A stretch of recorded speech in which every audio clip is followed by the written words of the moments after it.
Quiet, numbskulls. I'm broadcasting. All right, let's take it from the top again. Places. Action. Well, let's see. We have on the bags, we have who's on first, what's on second, I don't know is on third. That's what I want to find out. I say who's on first, what's on second, I don't know is on third. Are you the manager? Yes. You going to be the coach, too? Yes. And you know the fellow's name? Well, I should. Well, then who's on first? Yes. I mean the fellow's name. Who? The guy on first. Who? The first baseman. Who? The guy playing first. Who is on first? I'm asking you who's on first. That's the man's name. That's whose name? Yes. Well, go ahead and tell me. That's it. That's who? Yes. Join us for another voyage back in time on Classic Radio Rewind. From adventures to westerns, from comedy to sci-fi, this is your ticket to Theater of the Mind. Without any further ado, here's your host for Classic Radio Rewind, Barry Slinker. Thank you again, Dex, for that introduction. Welcome to Classic Radio Rewind. This is Barry Slinker to take you on a 2-hour journey back to the golden age of radio. Coming up later, we will hear from The Adventures of Nero Wolfe from 1951.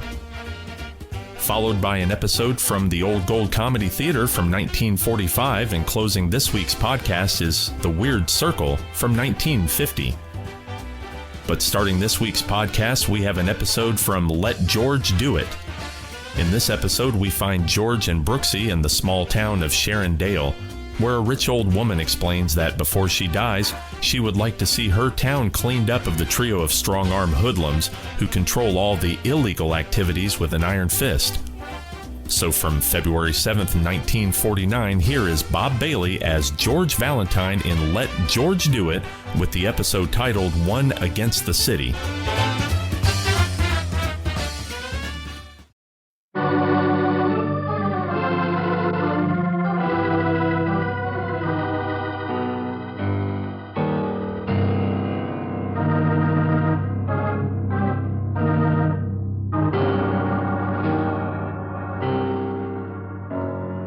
Standard of California, on behalf of independent Chevron gas stations and standard stations throughout the West, invites you to Let George Do It. One Against a City, another adventure of George Valentine. Personal notice. Danger's my stock and trade. If it comes out trouble, dead end, no matter which way, you got a job for me, George Valentine. Write full details.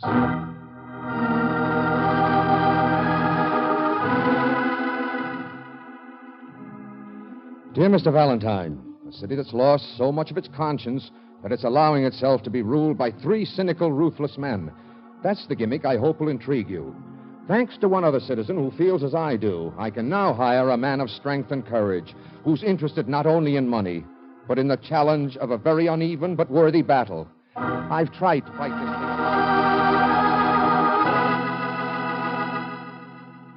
Tried to fight this thing alone, me and my puny one-cylinder newspaper. All I got out of it was threats, a few expert pleadings, and a reputation as a crackpot idealist. Come on in, Mr. Valentine. The water isn't fine nor clean.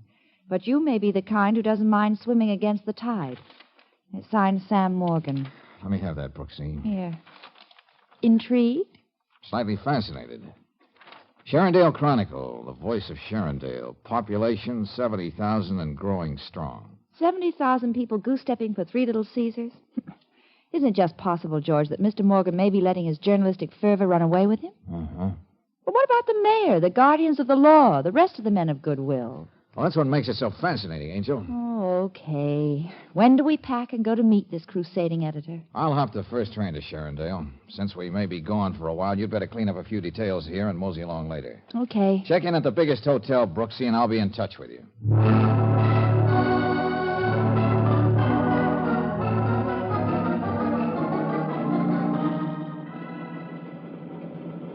Sharondale, next stop, Sharondale. Ain't you kind of cold out here on the platform, Jack? I'm getting off as soon as the train stops. You don't say so, Jack. Hey, now look, Buster, there's something about you I don't like. So don't make me take you apart to find out what it is. Just come out to offer you a drink. Yeah, well, I'm sorry. I don't slug my cough and varnish out of bottles. That's too bad, Jack. Because I brought this bottle special for you. Hey, look, what are you trying to do? You're getting off here. And don't make me carve things in your face. I don't like the sight of blood. Yeah, well, It's not going to be my blood, Buster. Get off, I said. Get off. Happy landing, Jack. And stay out of Sharondale.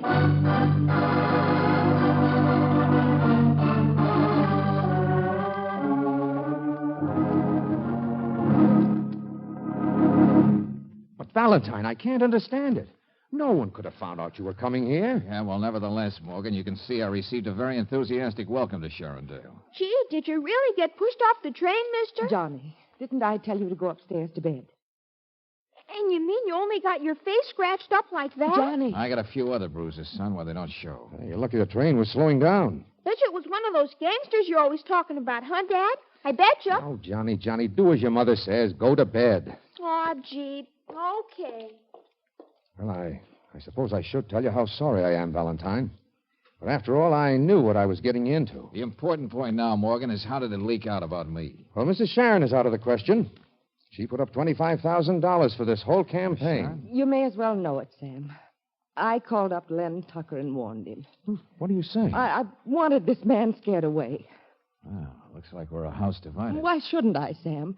For 10 years now, you've been running for mayor, butting your head against a stone wall, getting yourself beaten up, Ruth, we've been through this before, but Valentine here, he could have been killed. You'll have to believe me, Mr. Valentine. I'm sorry. I didn't dream they'd do anything vicious.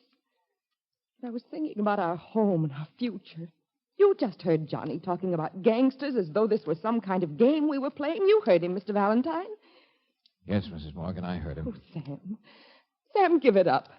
Nobody else cares what happens in Sharondale. Why should you? Yeah, because I'm me, Ruth. I don't think I'll ever change. It's destroying us. That's all I know. You still want to go on playing ball, Morgan? You heard what I told my wife. After what happened to you, I didn't think that you... Well, just suppose I'm weak of mind and don't care if I'm pushed off trains. Now, what's the setup in this charming burg? Well, as I said in my letter, through the years, 70,000 upstanding citizens have allowed themselves to become the pawns of 3 men. Uh-huh. And I guess it's safe to presume these 3 characters work together. Yep. They've got Sharondale neatly parceled out. And there's enough graft to make the authorities look the other way. I see.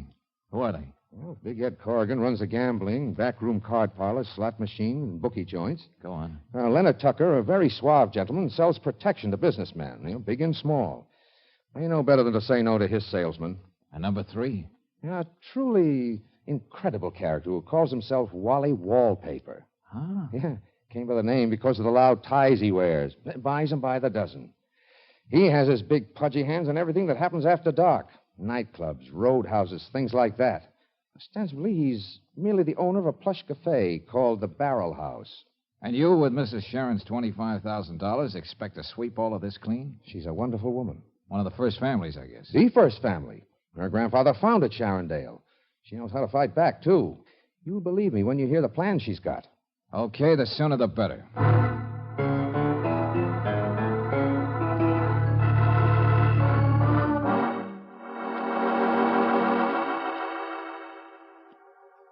Have you got it straight, Brooksy? Yes, George. I'm not supposed to know you from a hole in the wall. That's right. In fact, if you see any holes in the wall that even faintly resemble me, don't look that way. Sharondale's Crime Incorporated knows I'm here, and you can bet they'll try to keep on my tail. Well, just how do I promote a job in that honky-tonk, the Barrel House? Well, Brooksy, I understand the quaintest character since Dracula was a boy runs the joint. He glorifies in the name of Wally Wallpaper. Huh? Yeah. From all descriptions, Wally fancies himself a ladies' man. So? So, you're a lady. Use your own discretion. Try to get a job as a hat check girl, or in the chorus, or behind a cigarette tray. I'll tell you why later. Ours is not to reason why. Ours is to go and meet Wally Wallpaper. But just one thing, sweetie. If we're supposed to be total strangers, how do we communicate with each other? By thought waves? Well, I'm not going to call you at the hotel anymore. They may trace the call. Yeah. But tomorrow, exactly at noon, I'll be making a call on the one and only telephone booth in the cigar store at the depot. Now, you'll be the annoyed young lady who can't wait for me to get through. We'll pick it up from there. Okay. But be careful, darling. You happen to be one stranger who's good for me. Well, that puts me in the glass with fresh vegetables. But don't you worry, Angel. I'll be all right. But I may even see a glimmer of hope for the home team after I talk to Mrs. Sharon.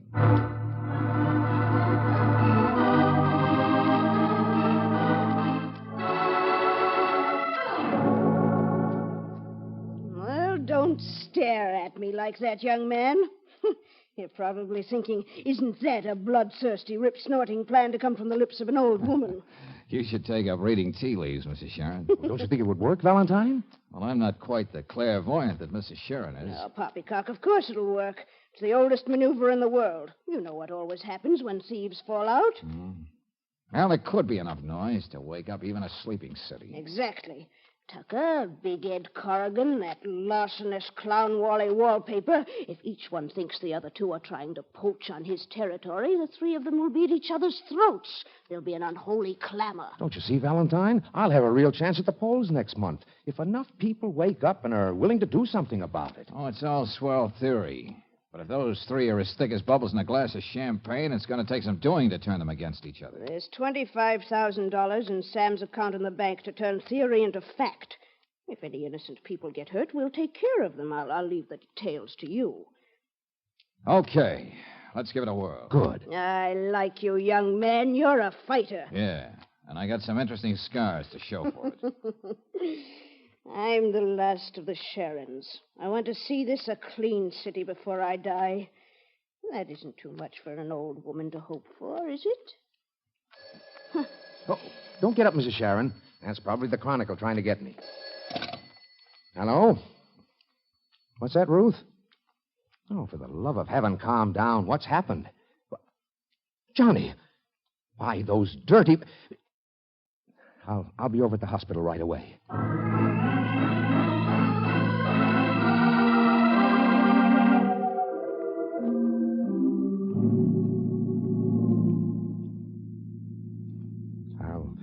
I'll never let anything like this ever happen to you again, Johnny. This was all my fault. I'm okay, Dad. You heard what the doctor said. Easy, Mrs. Morgan, easy. What about Mr. Valentine? But gosh, they pushed him off a train, and that didn't scare him. You're just a little boy, Johnny. You shouldn't be mixed up in this. Well, I almost ducked when that old truck tried to run me over. I guess we'll show those gangsters, huh? Huh, Dad? Just like in the movies. Oh, Johnny, stop talking like that. This is not a movie. Oh, and I think how close you Now, came Ruth, let's go out in the hall. Anything you want, Johnny, you just tell the nurse. Sure thing, Dad. So long, kid.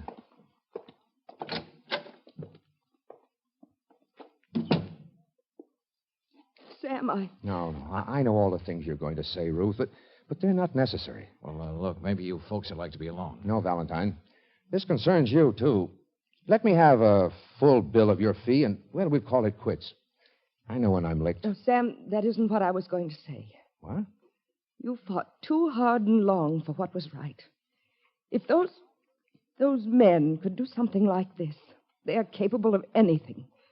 This is our home, our town. It's up to us, and others like us, to clean it up. Oh, but Johnny... It's because of Johnny that I finally understood. Valentine. Save it, Morgan. I understand, too. This is open warfare now. And for one, I'm glad. No matter where it leads to.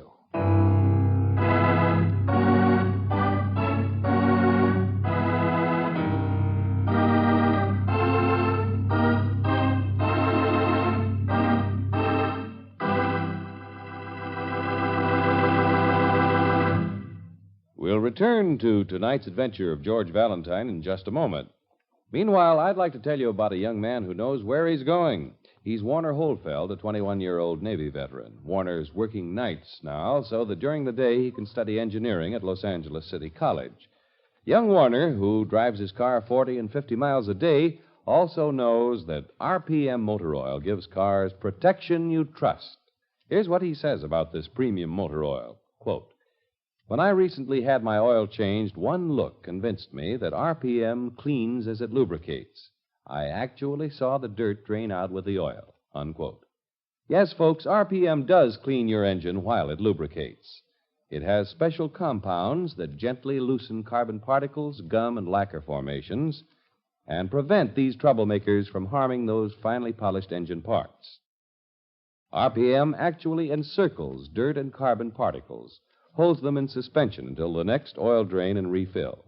Another thing, RPM sticks to engine hot spots left bare and exposed to wear by ordinary motor oil. Get protection you trust tomorrow. Get RPM motor oil at independent Chevron gas stations and standard stations where they say and mean we take better care of your car.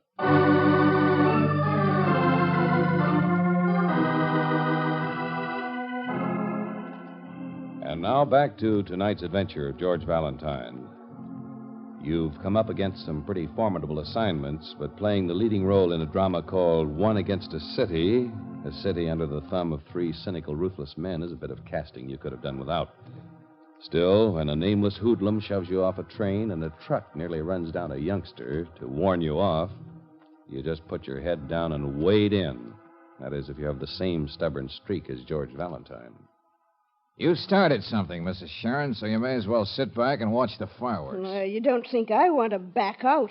All I expect is a fighting chance against those leeches. I've found out there's always a fighting chance, Mrs. Sharon. By heaven, there has to be. Especially when there are people like the Morgans and like you on our side. The Morgans aren't letting anything scare them off, and Ernie Krantz only made you boiling mad when he nudged you off the train. Tell me something, young man. What's that? Have you decided on your first step? I'm working on a surprise for Wally Wallpaper. Good. Because I've got faith in my plan. Play them off against each other, that's it. I may be so old-fashioned to douse myself with lilac water every day, but I'm up to date enough to know how these modern James boys think and act. If you were 10 years younger, Mrs. Sharon, I'd put a musket in your hand. And if I were 10 years younger, I'd take it. Now, get along, young man. You're wasting time. Not wasting time, Mrs. Sharon. Just biding time.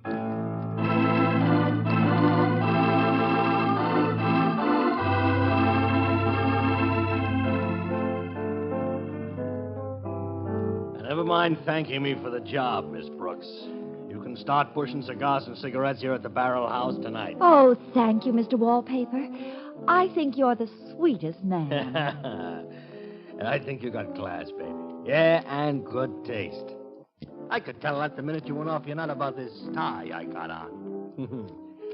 Ain't it a beaut? I've never seen anything like it in my life. Hey, look at. When I pull on it like this, see?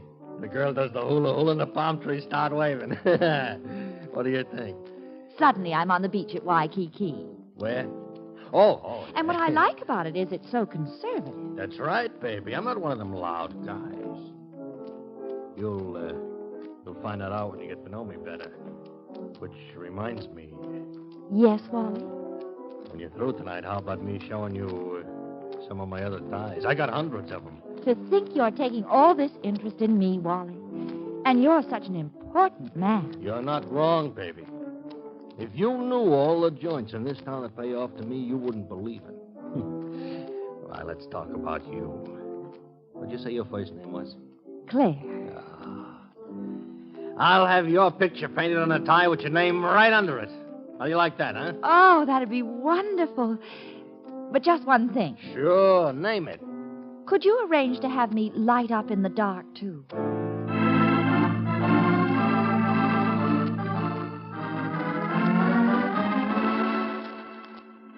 Hey, look, lady, I'm making a long-distance call to my mother. Find yourself another phone booth somewhere. Good work, Brooksy. You've been in there an hour. You don't have a lease on this phone booth, you know, mister. Now that I've got the job, what do I do, George? Come on, operator. Come on, will you?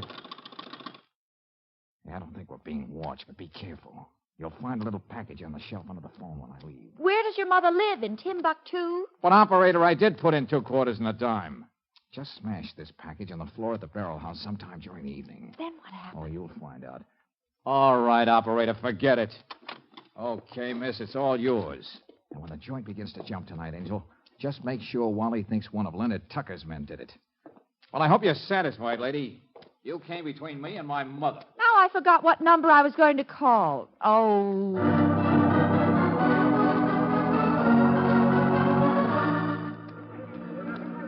Yeah, what wisecard threw that stink bomb? I'll kill him. Wally, I saw who did it. Huh? I pointed him out to a waiter, and he said he was one of Leonard Tucker's men. So that's the way it is, huh? Tucker's been wanting to move in on me for a long time. Okay, I'm just the boy to play rough. Are you crazy, mister? What are you going to do? See if you can guess. Those slot machines cost money. Wait till Big Ed Corrigan hears about this. Just tell him that Wally Wallpaper has decided to branch out. Oh. And that includes gambling in this town. Now, please, Mr. Already, I'm paying protection to Mr. Tucker. Forget it. From now on, you're paying off to Big Ed Corrigan. No, but Mr. Tucker, he will... Maybe kill this me. brick through your front window will make up your mind. The 5 days it shook Sharondale. Valentine, you really blew the lid off. Well, I hope the reform mayor-to-be has his speech ready for the citizens' rally tonight. All I can think of now is those three vultures tearing each other apart. Yeah, I like that headline you got in the Chronicle today, Morgan. Assemblyman proposes state investigation of conditions in Sharondale. 10 years I've waited for this, Valentine. 10 long, long years. You know, I'm glad for you. But we better keep our fingers crossed, Sam. See you later at your place.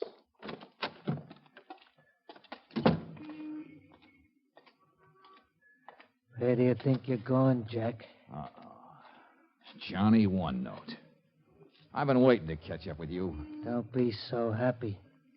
This rod in my pocket ain't been used for a long time. I might decide to see if it still works. Where to, Ernie? Huh? Don't get so familiar. Get going for that car over there.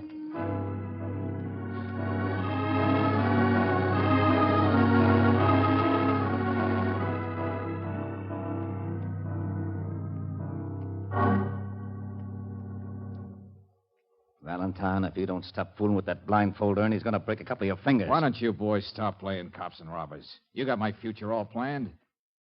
What difference does it make if I know where you brought me? I told you, Corrigan, this guy talks too much. Oh, so we have Big Ed among us. You've been pretty busy these last few days. Yeah, like a jet-propelled termite. Well, it's all over now. You got to decide what to do with you. Any ideas, Wally? Well, I'm all for Ernie taking him off our backs. Let him earn his dough. Yeah, one thing. Make it look like an accident.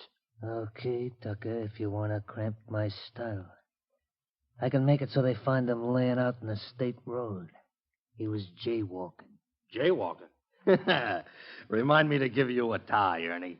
So the three masterminds finally learned how to add two and two. Yeah, we think slow. Maybe we got quick tempers. But usually we see our own mistakes. All right, Ernie, take him out. Time to shuffle along, Jack. Wait a minute. For alleged big shots, you guys are certainly 3 14-carat suckers. Getting rid of me won't get you off the hook. You ought to worry about the person who hired me, a very determined character. You mean Sam Morgan? You know Morgan is in hock up to his neck just trying to keep his newspaper going. Now, I'm talking about somebody who can buy and sell the three of you guys. Can't you see he's just stalling? Nah, let him talk. Who are you referring to, Valentine? The person in this room who insisted that you put this thing over my eyes so I wouldn't see. You don't need eyes to smell lilac water. Wally, take the blindfold off him.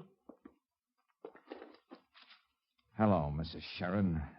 I see I've underrated you, young man. What is this? You made a very stupid mistake, Mrs. Sharon, when you mentioned Ernie's name the other day. I only knew him as another gunsel. How did you know his name? Unless you knew everything else that was going on, too. A very unhealthy pastime, Alyssa. Double-crossing your partners. Do you mind telling us why? Not that it's going to do you any good. No, well, I'll tell you why. She arranged for you gentlemen to help her take over the town. But you pushed her in the background. And that's one thing a Sharon can't stand, especially in her own bailiwick. I don't see why you three mongrels should be so surprised. With you out of the way, I could find myself the kind of associates who'd realize that I own this town, even though I may need hired help to run it. Listen to her, will you? It's a wonder she don't pack a ride. Oh, shut up, Ernie. One more thing you underrated, Mrs. Sharon. That corny item, public indignation. The plan worked too well. You saw that Sharondale might go back to the people. Then you decided to backtrack, so things would at least stay as they are. So that's why you rounded us up, Alyssa. Showed us we had the wrong idea about each other. Valentine out of the way, we never would have found out what you did. Clever of me, wasn't it? Too clever. Looks like I got 2 jobs to do. No, we can't afford for you to have all that fun, Ernie. If both of them get knocked off, too many things to tie up. There'll be too many questions. Well, what are we going to do? She ain't safe to have around. No. Alyssa will have to go. Why, you don't dare. An unfortunate accident right in your own home. You, Valentine, you're leaving town. Am I? You're too smart to hang around. You know there's nothing you can do. Won't be a piece of evidence against us.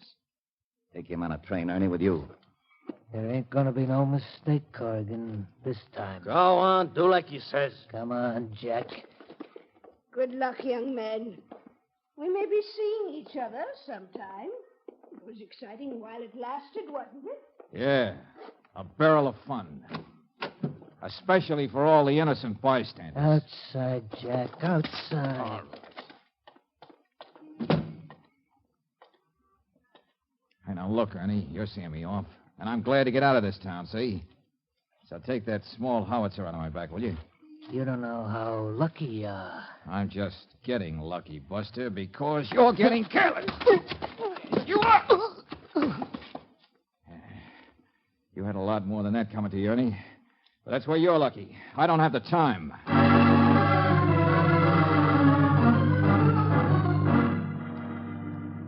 But I don't know whom we can get, Valentine. You know how long it takes for the police to do anything when it involves Corrigan or any of those fellows? No matter what she's done, we've got to try to help her. I know. I'll get a couple of state troopers. And anybody else we can trust. Tell them to meet us at the Sharon place.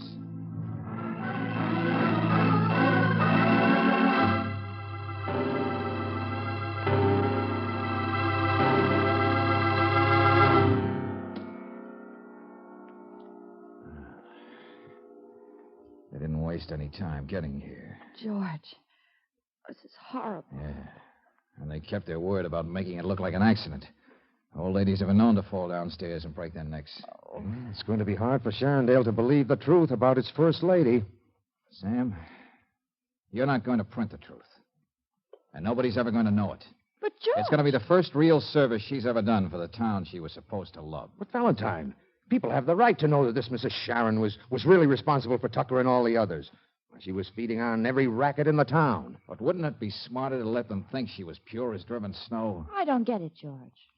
What better way of being swept into office, Sam, than making the good citizens think that a sainted member of the Fonding family was brutally murdered by gangsters they allowed to thrive all these years? Well, we may never be able to prove that.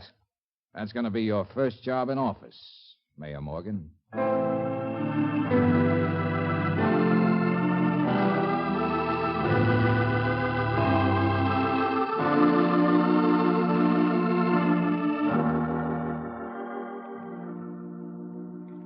Well, goodbye, Johnny. Take care of yourself. I wanted to ask you something, Mr. Valentine.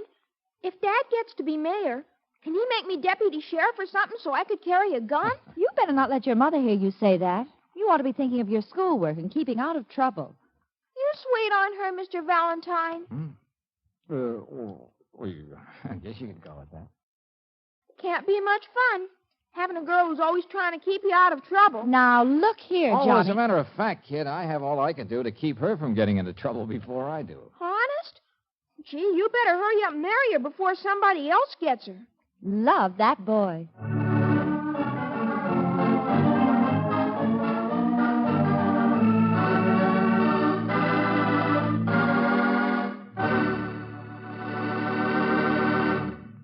If your car acts as if every hill were too much for it, and if it's without pickup pep in traffic, who knows? Maybe it's just the gasoline you've been using. So tonight I'd like to remind you, Chevron Supreme gasoline is specially blended to give your car command performance in every road condition.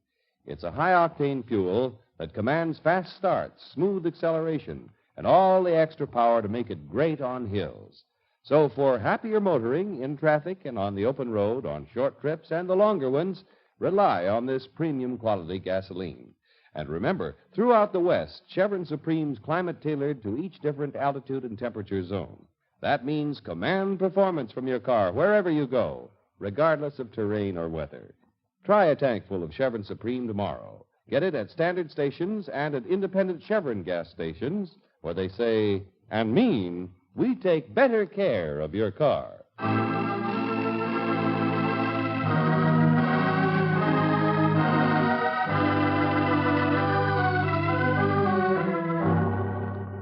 Next week, when you tune our way for another adventure of George Valentine, you'll hear George saying... All right, now, Mrs. Pebbleman, Brooksy, jump in the car and hurry. I don't want to use this gun if I can help it. Mr. Valentine, they were waiting here for you. All those men, they was going to kill you. Yeah, well, they still have the same idea. Come on, get in the back, Mrs. Pebbleman. Let her roll, Brooksy. And don't stop till we get to your place. Get there before that Gunsel does, or we'll be missing one perfectly good client.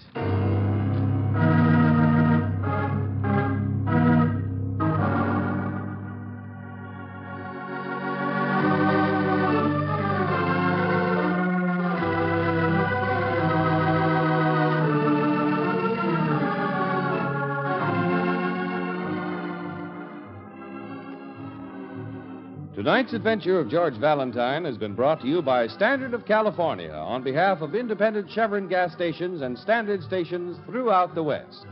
Let George Do It stars Robert Bailey as George with Francis Robinson as Brooksy. Tonight's story was written by David Victor and Herbert Little, Jr. and directed by Don Clark. Also heard in the cast were Hal K. Dawson as Morgan, Virginia Gregg as Mrs. Morgan, Jerry Farber as Johnny, Miriam Wolfe as Mrs. Sharon, Larry Dobkin as Wally, Ed Begley as Corrigan, and Bob Dryden as Ernie.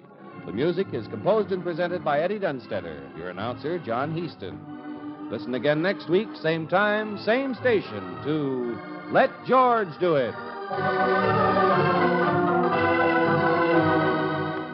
This is the Mutual Don Lee Broadcasting System.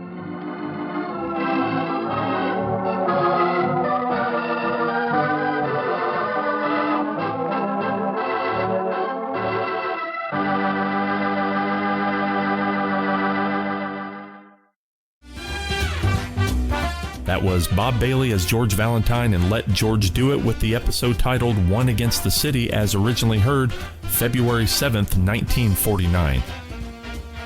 Coming up next on Classic Radio Rewind is an episode from The Adventures of Nero Wolfe. In this episode, Nero refuses a request to referee a card game until a murder brings him into the game. Gerald Moore co-stars as Archie, while Bill Johnstone is heard as Stephen Denby, and Howard McNear, The Andy Griffith Show, voices Mr. Piper. From January 12, 1951, here is The Adventures of Nero Wolfe in the case of the killer cards.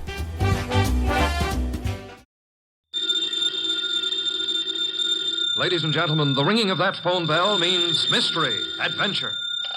Nero Wolfe's office, Archie Goodwin speaking. You want Mr. Wolfe to what? Mr. Wolfe will do nothing of the sort, Archie. Mr. Wolfe is thirsty. Hold on for a moment. The bottle opener's in the left-hand drawer of your desk. Thank you, Archie. Mr. Wolfe, I've got a man named Denby on the phone. He wants you to umpire a card game. Man is insane. He's offering a fee. The answer is no. I know nothing of card games, nor do I wish to learn. Okay. Well, the answer's no, Mr. Denby. Sure, I'll ask him again. After he finishes the beer he's working on. Goodbye. People appall me. The fantasies they indulge in. Bah, what on earth made that maniac think I might consent to preside at a card game? Well, it seems he expects one of the players to be death.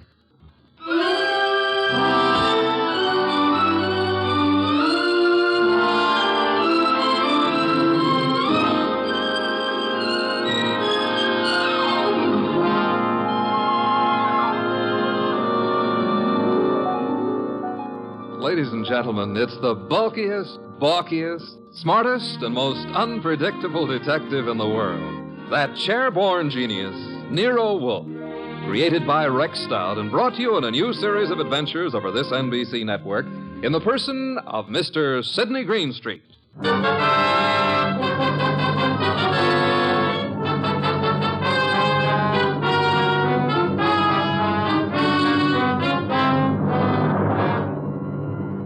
Mr. Wolfe would not attend, but the card game went on anyway.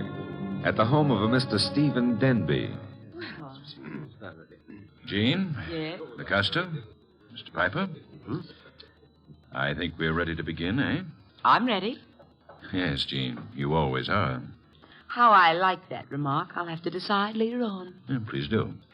Lacosta? It's all right with me. And Mr. Piper? I brought a deck. No, as host, I shall supply the cards.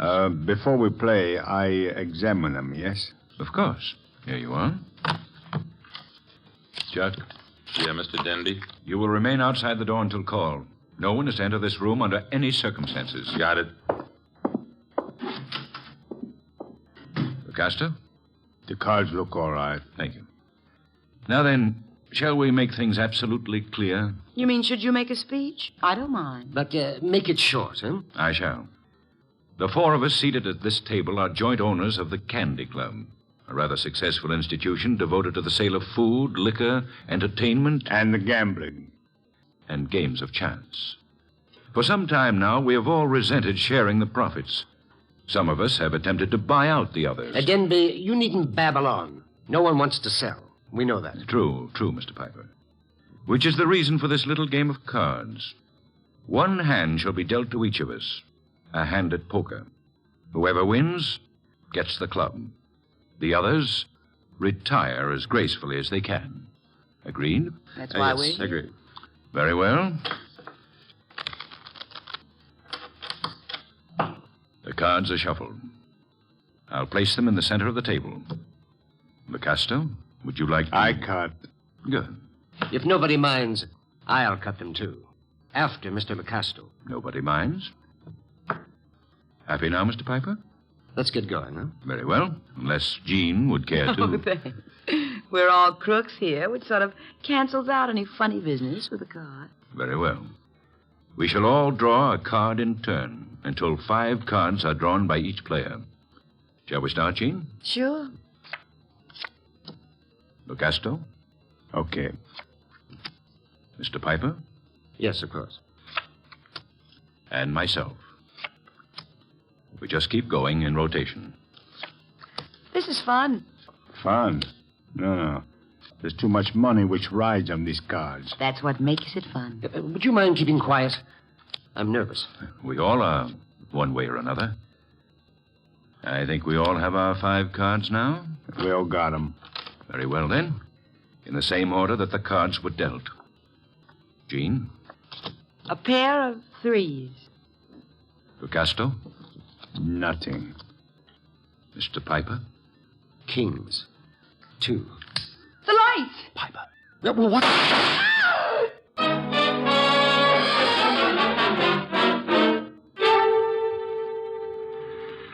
Da-da-da-da-da-da. Da-da-da. Hey. Hey, I don't like to seem stuffy, mister, but will you take your elbow out of my back? I'd be delighted to, Mr. Goodwin, but it's not my elbow. I don't care if it's your tibia maximus. Just take it away. Chuck wouldn't like that. Oh, we have company. Mind if I look around? Keep right on walking, pal. That would be Chuck behind me, huh?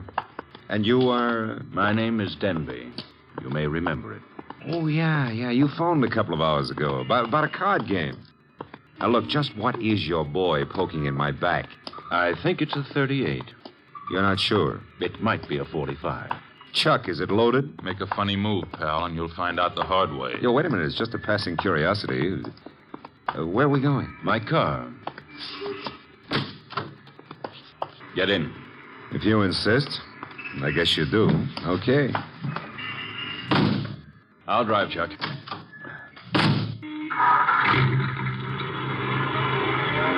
The car bulletproof? No, that's hardly necessary. Chuck shoots first. Well, that's a saving, I guess. The only thing is, I hadn't figured on taking a ride. I told Mr. Wolfe I was going for a walk. He disapproved. You're going for a ride. Isn't that a little corny? Now, there's a minor difference. Usually the guest, shall we say, is killed at the conclusion of the ride. In this case... Let's not make the difference too minor. Huh? You will survive the ride. It's what comes afterwards that might kill you.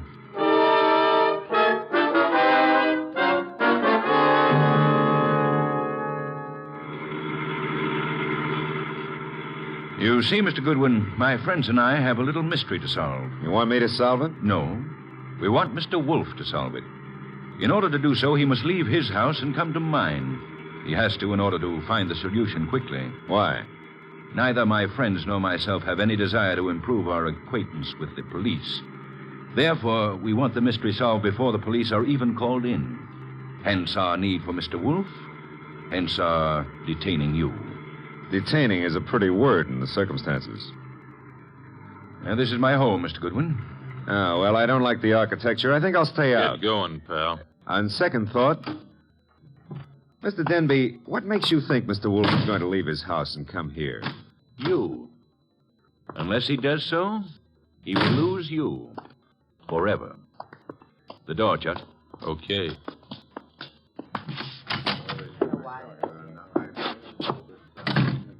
Mr. Goodwin, may I introduce you to my associates in business and in poker? To your right, Mr. Locasto, a charming but impulsive fellow. Hello. He's only the stooge. Where's the fat fellow? In time, Locasto. The lovely lady whose back is to you is Jean. Jean something or other. She's always changing her name. Hello. Hello. And the gentleman facing you is Mr. Piper. How do you do? Is he exclusive or just...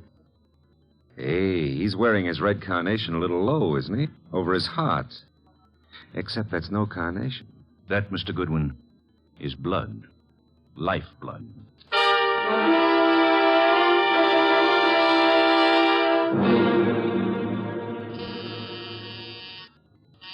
Archie. Oh, Pa, he's always taking walks. Come in. The door's unlocked. Are you... Yeah, you're Wolf. Having made a magnificent discovery, suppose you remove your hat? No, come on. I beg your pardon? Mr. Denby wants to see you. Mr. Danby can see me here. Here ain't where he wants to see you. Here, at the risk of minor monotony, is where he'll have to see me. Don't you want your boy Goodwin to keep on living? No one has ever been able to discourage him. Mr. Denby will. Archie's in custody? No, in Mr. Denby's house under a gun. I don't have to believe that. Take a look at this. Wallet. Archie's wallet. I shall accompany you. And permit me to warn you that if Mr. Goodwin has been harmed, nothing short of murder will satisfy me.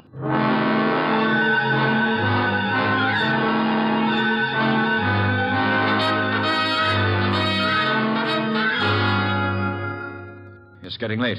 Wolf isn't here yet. Maybe he doesn't worry about you, Goodwin. Well, he could have been delayed. Maybe an orchid needed a pollen transfusion or something. Besides, only the good die young. Then you must be very, very good, Archie. That remark I didn't care for. We sit here and wait for the fat one, but in the meanwhile, the police... The police will come when we notify them. But they will not like the delay we make to notify them. I say we waste time. I say the fat one will not risk coming. You say entirely too much. Is that so? Maybe I kill you myself. Picasso, put that gun away. Yes, darling Archie should have a chance to live. Not long if Wolf doesn't come. Stop looking so pleased. Are you afraid to die, Archie? Yeah, well, I'm not looking forward to it. It's so final. Besides, I didn't eat a hearty dinner, and Oh, the Marines have landed. Who is it? Chuck, with Nero Wolfe. Let him in. Shut the door, Chuck. Stay outside. Archie? Hello, Mr. Wolfe. Oh, am I glad to see you.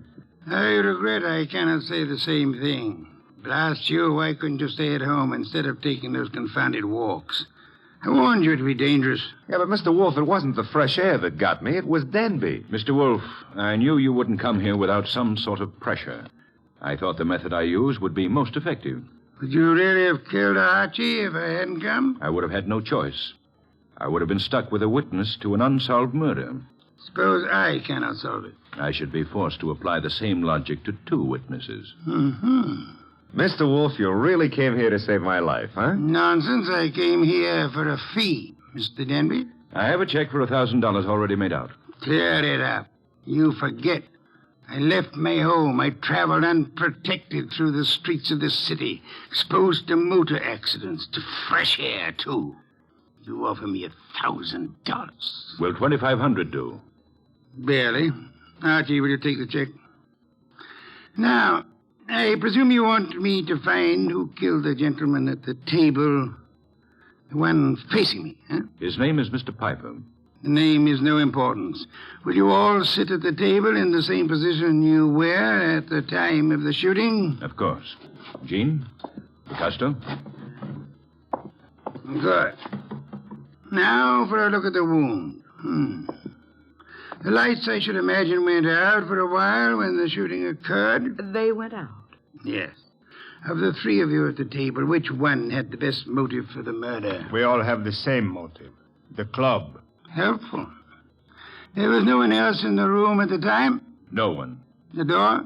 Locked, with Chuck on guard outside of it. So much for that. The windows, I notice, are closed. They were closed when the murder took place? They were closed. The window panes are all unbroken, which eliminates the possibility of the shot being fired from outside of them, unless one of them was raised and lowered. That wouldn't have been possible. The windows are secured by catches. Archie, will you check that? Okay, Mr. Wolfe. I shall for the moment assume that the windows are neither lying nor untrustworthy. Does anyone remember anything unusual occurring at the time of the shooting? Well, someone whispered Piper just before the shot. Indeed. You all heard that whisper? We heard it. Man's voice or woman? Well, I can't say. A whisper doesn't reveal much of anything. The windows weren't open, Mr. Wolfe. Which leads to... The fact that it had to be one of us in this room. But which one, Mr. Wolfe? The murder weapon. Ah, yes. Has it been moved? Nobody touched it. It's laying on the floor where it was dropped. Interesting. If you look closely, you would observe 2 oil spots staining the rug between the revolver and the lady's chair, indicating...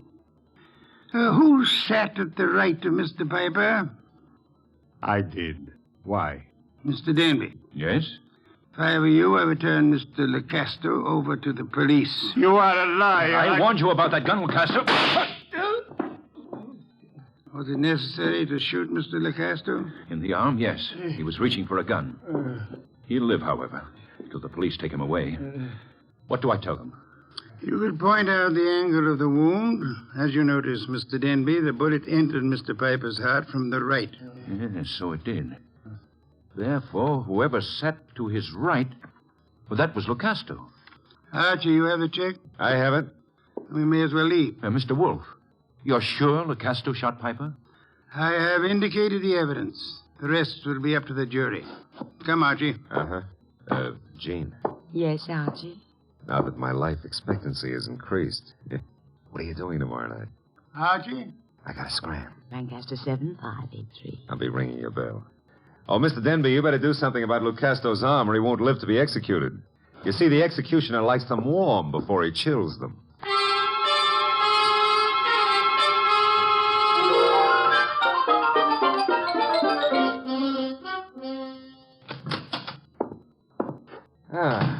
The old homestead looks very nice, Mr. Wolfe. Yes, Archie. You should stay in it more often. Yeah, but you never get to meet babes like Jean that way. You never get kidnapped either. Nor would I have had to leave my home in order to rescue you. Well, you earned a nice fee, fast. Indeed? You seem doubtful about it. Positive, Archie. I know. I have not as yet earned my fee. Huh? You mean Denby might not turn Lucasto over to the cops? Of course he will. The trouble is, you see, Lecasto did not murder Piper. No? He just thought a bullet in the heart might be good for Piper's rheumatism, huh? As it happens, Piper suffered from asthma. That's beside the point. Fine. Mr. Wolfe, I'm going to take it for granted that you know who did kill Piper. I'm also going to take it for granted that you won't tell me until you're ready. But why turn Lucasto over to the police? 2 reasons, Archie. First, I had no proof against the real killer. Secondly, we had to supply a scapegoat in order to be permitted to leave the Danby home. You were unarmed, helpless. Go ahead, rub it in. Nonsense. It was an interesting problem. I enjoyed it. It was, huh? Well, to me, it's still in the present tenses. Which reminds me, as old Dr. Tidmouse said, there's always a future tense. And in that future tense, Jean. No, Archie. Oh, Mr. Wolfe, stop. That girl's got a love for blood that appeals to the ghoul in me. Besides, did you notice what she does to her dress? Archie, I was merely about to say that I have no objections to your dallying with the girl. Oh, I don't believe it. My ears need overhauling. I objected only to the future tense. Why not call her now? Yeah, well, I won't pretend I understand this sudden enthusiasm on your part about my love life. Probably there's some foul, scheming motive at the bottom of it. But who am I to look a gift horse in the mouth? Now, let's see. Her number was, Lancaster 7583, of course.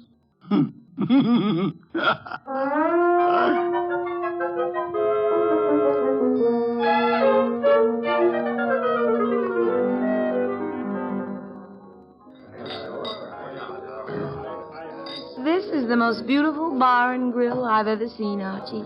Drank, you mean? What? Never mind. All right. Archie, did anybody tell you you were beautiful, too? Well, a girl here and there has mentioned it. Oh, were they liars? Tell me, Jean, how did you ever get into the gambling den racket? Because I'm a crook? Well, I suspected that, but, I want another drink. you've had enough. I want another drink, and when Jean wants another drink, no gentleman who is a gentleman... Jean, get down. Oh, let me go. I don't want to climb under the table. You'll stay under here until the barrage stops. I guess the war's over. All right, Jean, get up. No, now I'm here. I like it. I'm going to stay here for months and months. Jean, do you realize that somebody just tried to kill you? And I thought you had such a nice, honest face. No, not me. Somebody out in the street. I don't know why, but Mr. Wolfe will. Come on, pull yourself together and let's go see him. The nice fat man? All right, I like him. You do? Why? Because he'd make such a big corpse.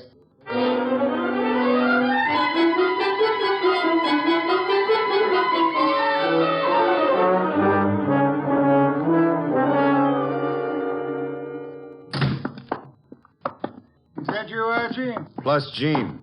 What made you think I wanted her here? She's one of your fans. She thinks you'd make a lovely corpse. What was the reason for bringing her here? She was shot at. Did you expect her to be? I expected her to be killed. That's why I sent you to her. It didn't occur to you I might be killed, too? It did. I was willing to take the chance. You were willing? Oh, Mr. Wolfe, Jean's a little under the weather. Splendid. In vino veritas. Watch your language. I mean that people in their cups often tell the truth, a proverb of some antiquity. Who shot at you tonight, Jean? Oh, I don't know. I didn't see. Has it occurred to you that you might just as easily have murdered Piper as not?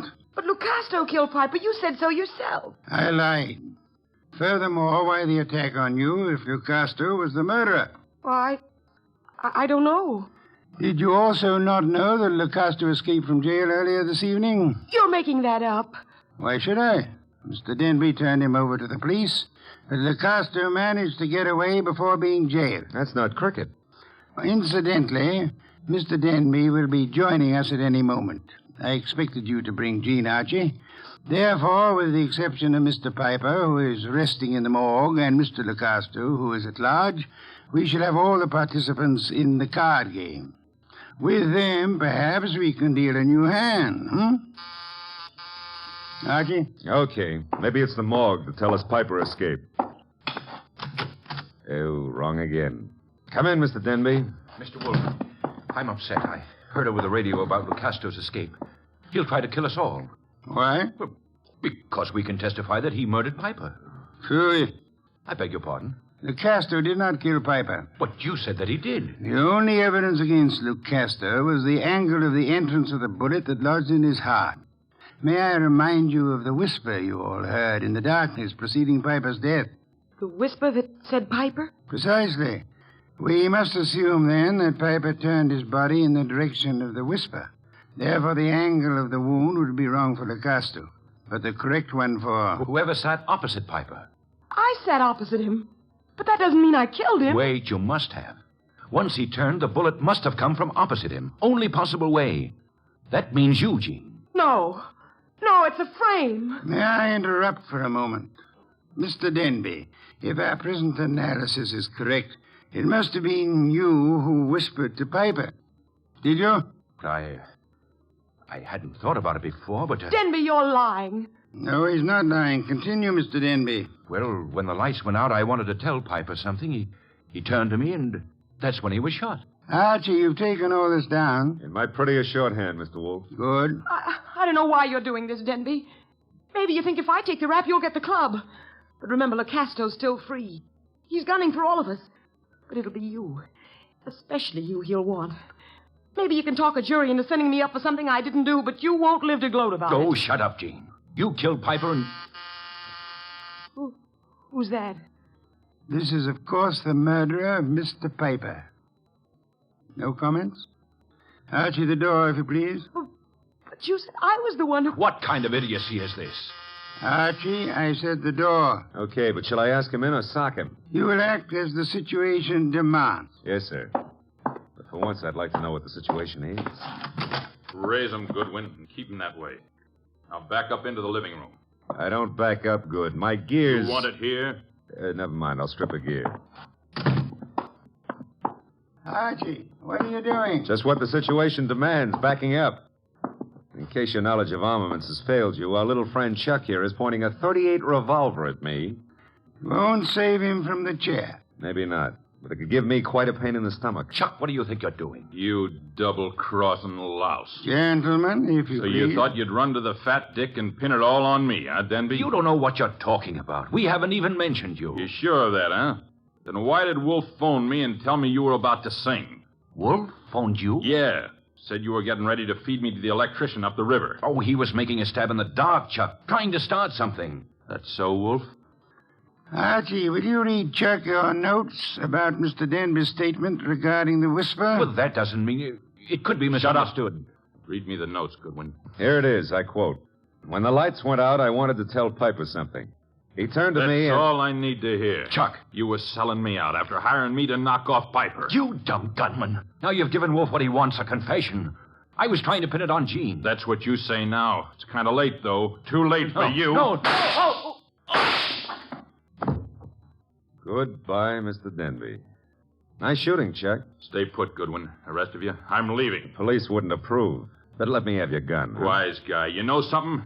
I've been thinking. Can you think? If I was to knock off you and Goodwin, me and Jean could split the club between us and nobody'd ever know who killed Piper. Very whimsical, Chuck, but if you don't mind... Archie, don't be an idiot. Well, if I have to get shot, I prefer it to happen when I'm moving forward. Archie. Okay, come and get it, Goodwin. March right up nice and easy and take it. I'm coming. Would somebody mind telling me why I don't fall down? Fool. I've been shot. Well, that's not the way to talk to a man who's just been... Hey, Chuck is lying down. Is he dead? Well, there's been a mistake. I didn't shoot him. He shot me. Archie, stop blabbering. Neither of you shot the other. As a matter of fact... I shot the Chuck. Lucasto. Lucasto, Archie? Well, I thought he escaped. No, I'm not crazy. I do not escape. The fat one, he phones the police to tell them how I'm innocent. Yes, I had the police announce the escape, however, for reasons of, shall I say, strategy? Well, on account of there are no bullet holes in me, you can say whatever you like, Mr. Wolfe. Thank you, Archie. That announcement helped heighten the tension our murderers were under. And then they explode. The fat one, he says to me, Lucasto, wait in the next room. Watch careful. Maybe there's trouble. I watch. And now? Now there's no more trouble.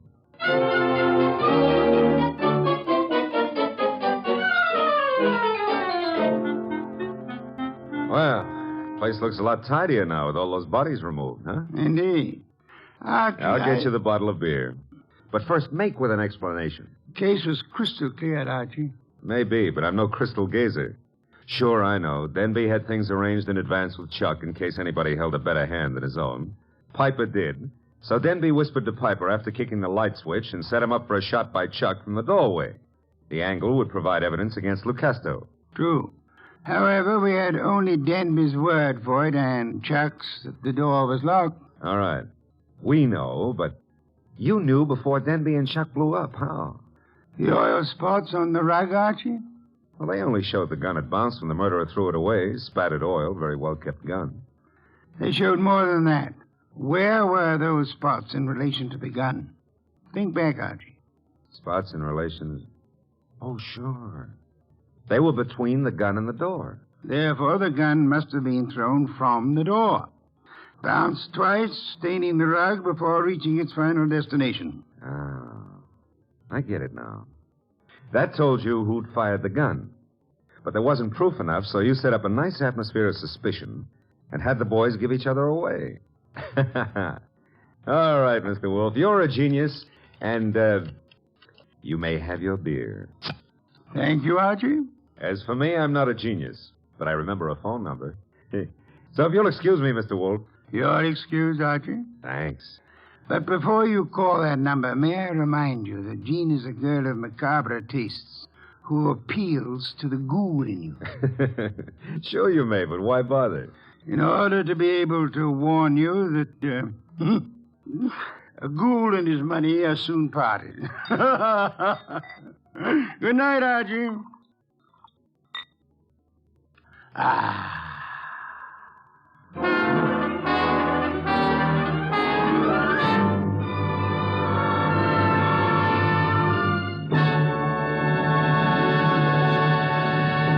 have been listening to The New Adventures of Nero Wolfe, starring Sidney Greenstreet.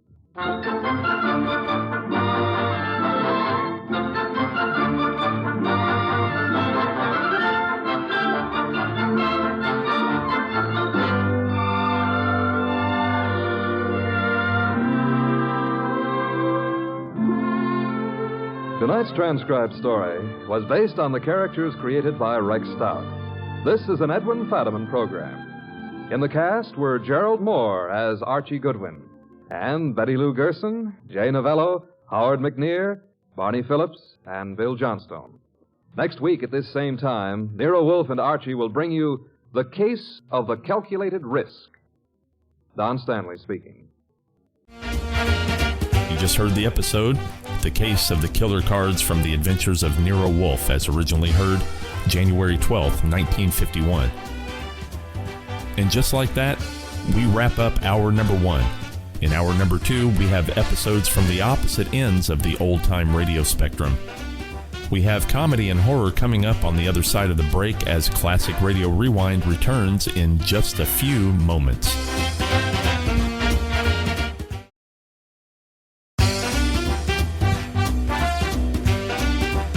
Welcome back to hour number 2 of Classic Radio Rewind. I'm your host, Barry Slinker, and coming up next, we have an episode from the Old Gold Comedy Theater.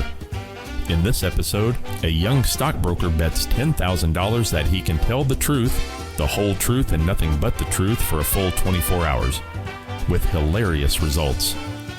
Alan Young and Ann Baxter stars in Nothing But the Truth from the Old Gold Comedy Theater, originally aired January 14th, 1945.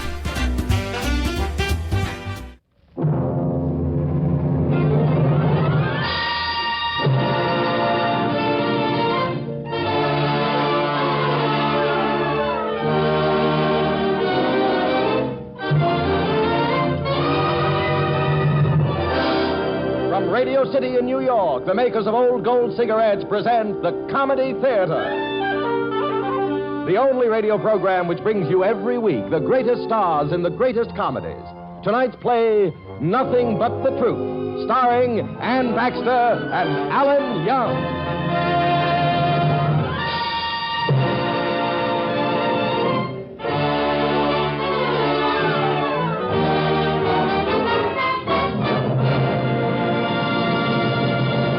And here's the director of the Old Gold Comedy Theater, Mr. Harold Lloyd.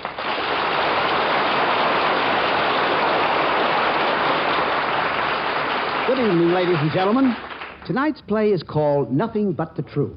That's a rather frightening title for a master of ceremonies. It limits him so. However, in the case of our stars tonight, it doesn't have to. Because Alan Young and Ann Baxter are young enough, talented enough to need nothing but the truth to introduce them. Go away, son. I have work to do. As I was saying, Alan Young is that brilliant new comedian. Comes from Canada. Yes. He came to New York from Canada and immediately was given his coast-to-coast show and... Nearly died. Young man, stop heckling me. I have to heckle you, Mr. Lloyd. Say, just who are you? Who, me? Well, I'm Alan Young.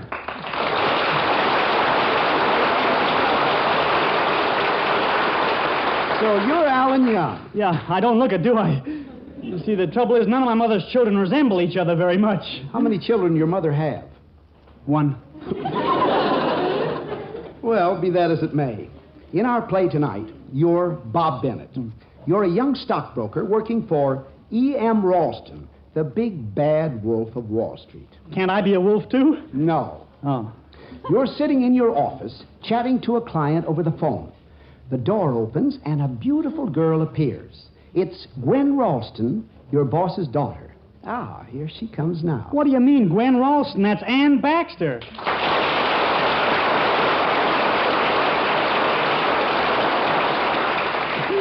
I'd recognize those twinkle in her eye anytime. Thank you, Alan. But in the play, I'm Gwen Ralston, and I'm coming to your office with $10,000. Well, what are we waiting for? Let's go to my office.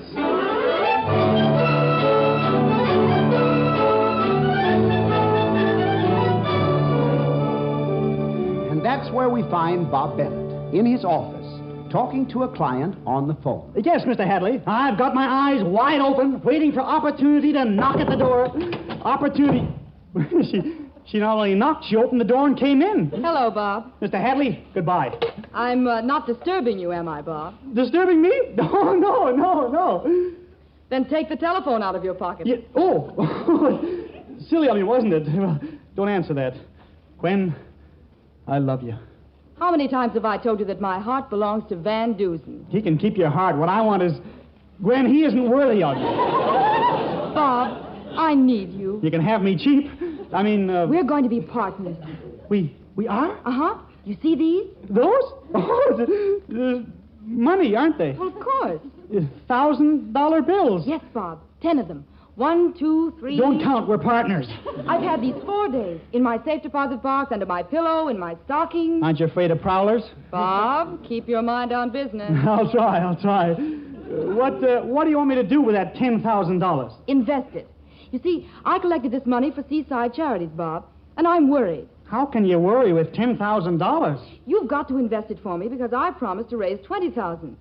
So all you have to do is double his $10,000. That's what You double it? You have 3 days. Oh, I have 3 days. Well, Gwen, I could get 3 years for doing it. I thought you loved me. Well, I do. Then won't you do it for me? Well, the jails are so... They get everybody. You got it. Well, all right. Give me the money. Here, and put it right away. I don't want Father to know about this. Okay. Goodbye, Bob, and don't forget, 3 days. Goodbye. Double it. In 3 days. Well, I'll take Labor Day, the 4th of July, and New Year's.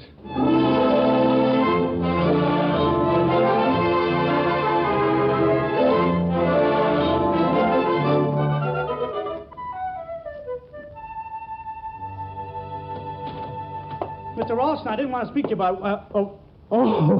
I didn't know you were in conference. Excuse me. Yes, get off my lap, Lily. Bob, this is Lily Warren. Hello. How'd you do? Yes, you see, we were discussing some financial matters. Yes. You see, I have an interest in Miss Warren's business. I could see that, yes. I'll have to be running now, Tiddly-tums. Bye-bye. Bye-bye, you sweet boy. Who, me? Well, Bob, that was Miss Warren. I know. You have an interest in her, Yes, she owns the millinery shop in this building, Bob, and she's a very clever woman. Got a good head on her. Nice pair of shoulders, too. Now, mind you, my boy, she may have been sitting on my lap, but it was purely, purely... It looked very pure, Mr. Ralston. Well, see to it that you don't mention it to Mrs. Ralston. Oh, I won't, Tiddly-Tums. I mean, Mr. Ralston, no. Well, now, what do you want? Well, it's about that La Paloma Quicksilver mine you told me to sell out. Well, what about it? Well, Mr. Ralston, there's no Quicksilver in that Quicksilver mine. Well, stop snooping. What do you care? Well, it wouldn't be honest to sell the shares. I'd have to tell a lie.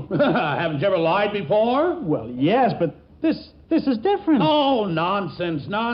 Business couldn't exist without a little embroidery on the truth now and then. You know, Bob, lies are necessary. I still think you can tell the truth. Who, me? Well, I didn't say you could. I said I could. Oh. You believe that? You betcha. Oh, now, wait a minute. Would you like to make a little bet on that? A little bet that you can tell nothing but the truth for even 24 hours. You'll bet me money? Real money? Would you bet me $10,000? Now, where would you get $10,000? I got it. You want to bet? You want to bet $10,000 that you'll tell the truth to everyone, no matter what they ask you, for the next 24 hours. Is that it? I will. All right, Bob, my boy. I'll do it, but on these conditions. Mm-hmm. You answer all questions. If you refuse to answer, you lose. I lose. You don't run away or you don't hide. If you do, you lose. I lose. You don't tell anyone about the bet. If you do, you lose. You're making it awfully easy for me to lose, aren't you? Yeah. Well, now, let's see. It's exactly 4 o'clock now. 4 o'clock tomorrow afternoon, the bet's over. But until then, Bob, one little lie, mind you, costs you $10,000. Expensive, isn't it? Yeah. Well, now, let's see. What'll I ask you first? I got it. Where did you get that $10,000? But I promised you wouldn't understand. Where did you get the money, Bob? From the nice weather we're having, isn't it? No, I mean the telephone. Wonderful invention, the telephone. I must write to Alexander Graham Bell about it. Yeah. I'll answer it. Hello? Oh, Mr. Hadley. What? You want my opinion of the Quicksilver Mine shares we're selling? Come on, lay it on thick, Bob. How many? Oh, 20,000 shares. Fine, tell him it's the best buy on the market, Bob. Tell him. You want to know my honest opinion about La Paloma Quicksilver, Mr. Hadley? Well, come on, give it to him, Bob. In my opinion, Mr. Hadley, La Paloma Quicksilver stinks.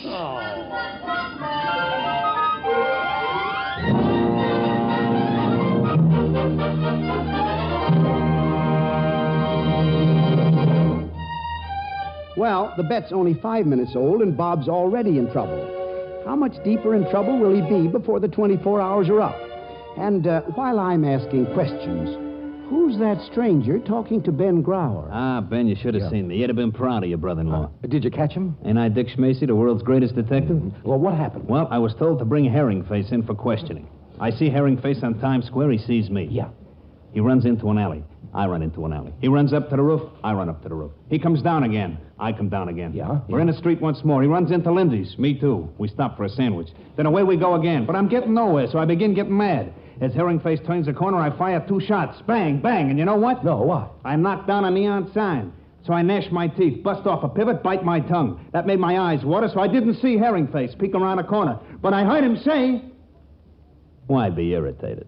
Light an old gold." Now, there's a man. There's a man who knows what's what. Yes, smokers, when you're running round in circles, why be irritated? Light an old gold. Especially today, there's nothing like the comfort and pleasure of a fine cigarette. But listen, you won't get that comfort and pleasure if your cigarette is hot, harsh, or dry. So listen carefully. To help prevent cigarette dryness, Old Gold's superb tobaccos are specially conditioned with apple honey to help hold in the natural moisture, to help guard your smoking enjoyment. In addition, to give you a smoke of extra bouquet, extra flavor, a touch of rare imported Latakias added to Old Gold's blend of many great tobaccos. Yes, extra flavor plus extra special protection against cigarette dryness. That's Old Gold. Soon as you can, try a pack.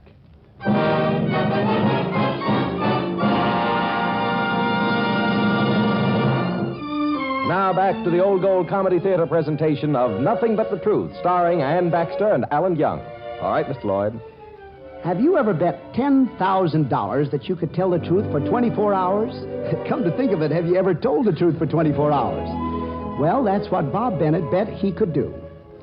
It's later in the day now, the day of the bet, and Bob is being driven out to Ralston's country home by an eager Ralston who is chuckling in anticipation.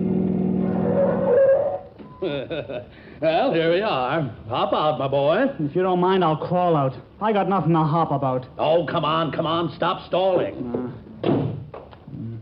You like the house? Oh, it's beautiful. Huh? Enough to be a gas station. After you, sir. Well, hello, everybody. I guess you all know Bob here. My, Madge, you're looking positively beautiful today. Oh, it... Doesn't she look beautiful, Bob? Who? My wife. Oh, pay no attention to him, Bob. He's just an old flatterer. Bob, I said, doesn't my wife look beautiful? Yes, I remember now you did say that. Well, you better answer, Bob. Well, you know the old Chinese proverb. Oh, now don't you start flattering me, Bob. What does the old Chinese proverb say? Yes. I don't know any old Chinese proverbs. Bob, what is the matter with you? Perhaps he isn't feeling well, Gwen. Frankly, Mrs. Ralston, I'm not. Oh, I'm sorry to hear that. I'll have some herbs brewed for you at dinner, and you'll be all right in a jiffy. Now, Bob, tell me, what do you think of my wife's dress? It's a new one, you know. Yeah, I can see that. Come on, Bob. We want the truth. It looks like a built-in flour sack. Bob, how dare you? How would you like a punch in the nose, Bennett? I wouldn't, and you keep out of this, Van. What is this that is going on in the midst of my singing? Oh, you sing? Si, senor. I sing, I fight duels, I make love. I have higher thoughts. Well, why don't you sing? You go right ahead. Don't let us stop you, please. Ah, the senor is so gracious. I will sing. Yeah.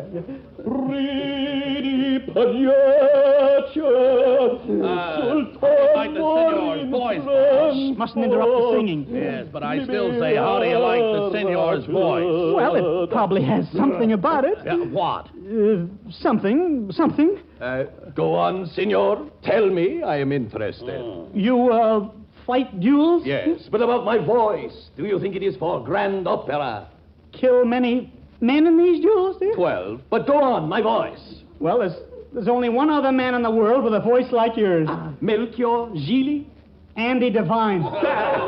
Senor, that is the insult supreme. Tomorrow morning you will fight with me the duel. Oh, no, I won't. And why not, senor? I might get killed. Bah, you are afraid. That is the truth. Mrs. Ralston, I go. Goodbye. No, please, senor, wait for me. 2 gone. Come on, Gwen, let's get out of here.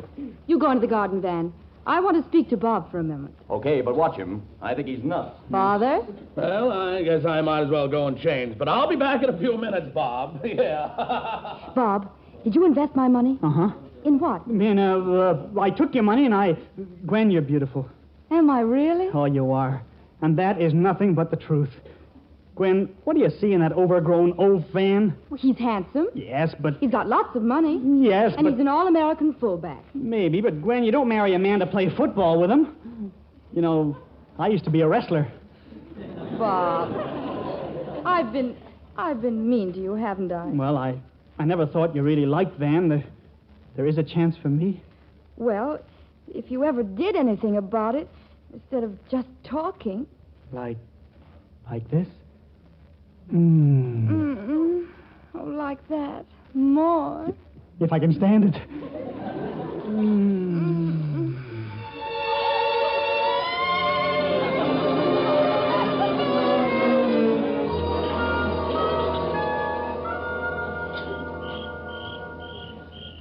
Mr. Ralston, you've been putting me on the spot all evening. Oh, tut, my boy. Well, me. It's a lovely night out here in the garden tonight. Let's go in. Huh? Tiddlydums, I've been looking all over for you. Yeah, no, Lily, now, I mean Miss Warren, what are you doing here? Some nasty men want a lot of money. Otherwise, they're going to take my shop away. Tiddlydums, you've got to give me... If my wife ever found out that you were here, go away. Not until you give me some money. Good Lord, my wife. Where are you? Lily, look, you're Bob's sister, you understand? My sister? Mr. Ralston, I can't... There you are. Who is this? Well, you see, this young woman, Bob's sister. Yes. Oh, how do you do? Oh, but Bob, I thought you were an only child. My parents changed their minds. I better go in. The damp air... Miss Bennett, you'll stay the night, won't you? I certainly will. Oh, good. Your sister's a very attractive girl, Bob. Who? Oh, her, my sister, yes. She is your sister, isn't she? Well, Bob? Yeah, I can truthfully say she's never been more than a sister to me. What an odd way of putting it. However, it's time to go to bed. Mrs. Ralston, you're an angel. Let's all go to sleep, shall we? Let's all sleep like mad until 4 o'clock tomorrow afternoon. Bob, are you crazy or am I? Mrs. Ralston, that's not the kind of question to ask me. Why not? Because I'll have to answer it.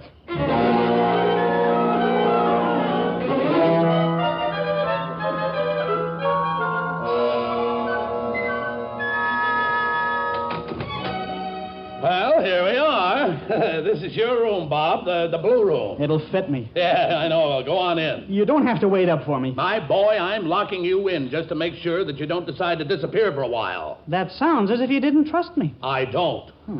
Good night, Robert. All right, lock me in. See if I care. Hope there's no fire tonight, though. Oh, gosh, I'm sleepy. Oh, no. Lily. Why, brother. This is all a mistake, Miss Warren. You'd better call me Miss Bennett. Or don't you want me to be just a sister to you? Now, miss, please stay where you are. Aren't you afraid you'll catch cold in what you're not wearing? You'll keep me warm, won't you? Well, I'm a low guy with high blood pressure. Please, stay right there because you never know... Oh, Bob. Oh, That's Gwen. I gotta get out. I know, through this window. There's a balcony, I remember. Goodbye. Oh, must you go? Yeah, I gotta get some fresh air. Well, I'm out of there. I should have stood in bed. I would, too, if I could only find my bed. Let's see. Maybe this window leads to my room. I'll put a leg over the sill.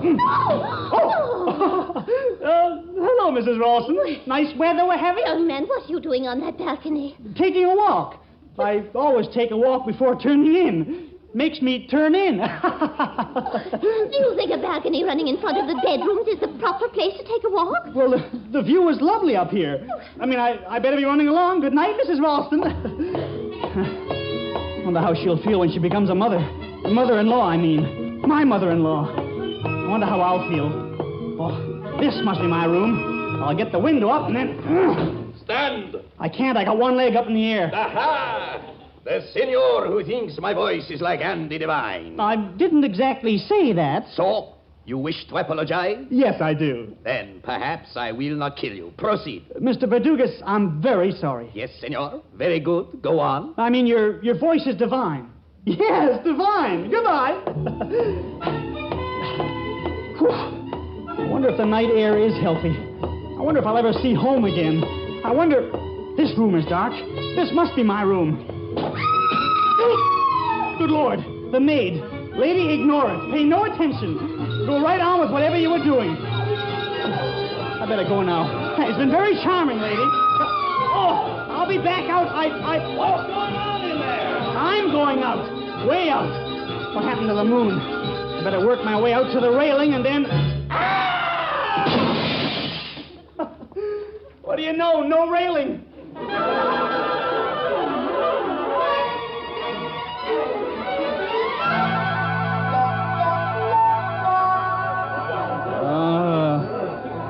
That's all right. He isn't hurt. Who, me? Yeah, you fell off the balcony. Bob, what were you doing on the balcony anyway? I was taking a walk. Ah? That's the truth. I was taking a... Yes, Robert, but why on the balcony? Well, it was the only place I could get to through Lily's room. Bob, don't make a fuss about it, Gwen. She's his sister. He never had a sister. I got one now. Stop lying to me. Bob, I didn't mean I got a sister now. I mean I got a headache now. Then she isn't your sister, Mr. Bennett? Purely by coincidence, no. Bob, what were you doing in her room? Just passing through. I don't believe you. It's true, Gwen. I only saw her once before in my whole life. Where? Sitting on your father's lap. It was purely a matter of business. Oh, Edward. This man's lying. He's lying. Either that or he's, lost his mind. How dare you say such a thing, Bob? And after I'd begun to like you and maybe even love. Oh, don't you mind, honey. You've got me. Listen, Van, even as a consolation prize, you're no prize. Shut up before I forget myself and break your jaw. When you say that, smile. Why? You got the cutest dimples. Come on, Gwen. Edward, come upstairs. I want to talk to you. Yes, my love. Senor, I have reconsidered. I will not killing you. A man like you, she is not worth staining my sword. Good night. Alone at last. In the garden. Nobody even wants to kill me. What was... Oh, Buster. All right, down, boy, down. That reminds me. I still don't even know which bedroom is mine. Never mind. Buster, it looks like I'm in the doghouse anyway, so move over.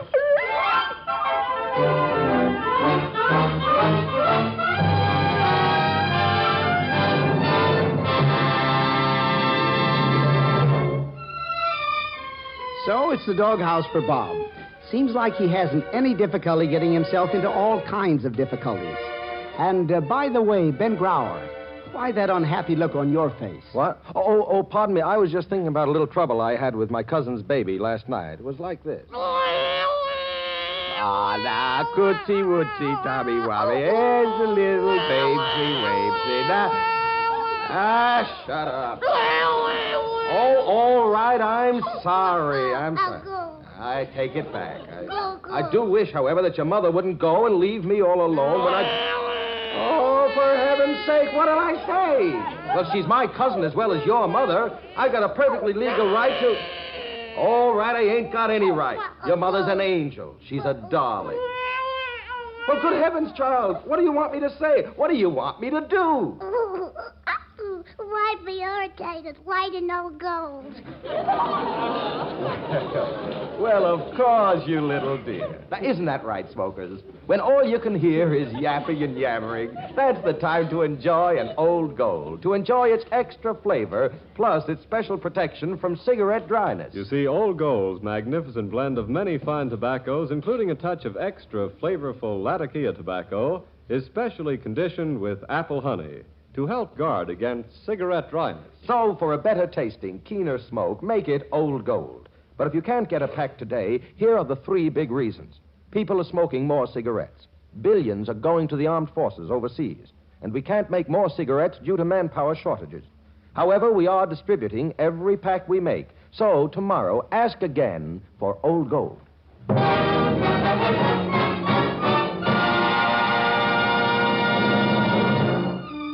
And now, here's Harold Lloyd in Nothing But the Truth, starring Ann Baxter and Alan Young. All right, Mr. Lloyd. Now it is the next afternoon, and the hands of the clock come closer and closer to 4, the hour at which the bet will be over and Bob will win the $10,000 for Gwen. But there are still a dangerous few minutes to get through, and Ralston, who has been busy getting rid of Lily Warren and appeasing his wife, finally remembers the bet and tracks Bob down in the library. Oh, there you are, huh? Well, it's getting close to 4, and I'll admit you've gotten away with it so far. You haven't lied yet, but you will. Uh-huh. Oh, now stop making those idiotic sounds. I can't afford to listen to them. It's going to cost me $10,000, baby. Oh. Gwen, what are you doing here? But I was reading a book and I heard everything you said, and now I understand. Bob, I didn't mean what I said last night. Oh, darling. I realized now you were doing it all for me. Hold on just a minute. Ho-ho. So that's where you got the $10,000 you bet, eh? From Gwen. Yeah, but... Oh, I've got it. I'll get Van in here. I'll get him to ask you what you did with Gwen's money. If you tell him that you made the bet with me, then you lose, because you're not supposed to tell anyone. If you lie, you lose anyway. Stay right there, sucker. Bob, can he? Will he? He can and he will. I'm sorry, Gwen. Run away. If I do that, I lose, too. What time is it? 5 to 4. 5 minutes more, but there they come now. Here we are. Now, Van, there he is. Bennett, what'd you do with Gwen's money? Gwen? Which Gwen? Gwen Ralston, the girl I hope to marry. Some hope. Come on, now, stop fooling around, Van. Ask him. Well, Bennett? Yes, thanks. Very well. And you? You well, too? Listen, if you don't answer me, I'll tear you apart. Everybody's here. Edward. Hello, Mrs. Ralston. You. Mrs. Ralston, please, ask me to leave. Throw me out. Bad, shut up, please. Van, now go on, ask him. Oh, yes. Bennett, what'd you do with Gwen's money? The $10,000? Yes. That's a lot of money. We shouldn't be talking out loud like this. There might be spies. Look here, Bob, if you don't stop stalling... I'm not. I'm answering. Well, answer the question. It is a fine day. I'm thinking higher thoughts. How could you when you have such a low brow? Ah, you again. Me? Why don't you knock me unconscious? Here, right in the jaw. I wouldn't have dirty my hands. I shaved this morning. Man, keep asking him, I'm telling you. And listen here, Bob. This is a serious matter. Either you answer or you forfeit. I demand to know what you... Listen, everyone. I think I'm going to have a baby. When? I mean when I get married. 1 minute to 4, Bob. Yeah. Bob, you've just got to answer. What did you do with Gwen's money? What did I do with Gwen's money? Yes. Well, first I counted it. Yeah, I know. Go on. Yeah, go on, yeah. Then I put it in an envelope. Don't stop. Yeah. Then I sealed the envelope. I put a stamp on it. I smell smoke. Fire! Fire! Fire! Fire! Oh, somebody dropped a match in the waste paper basket.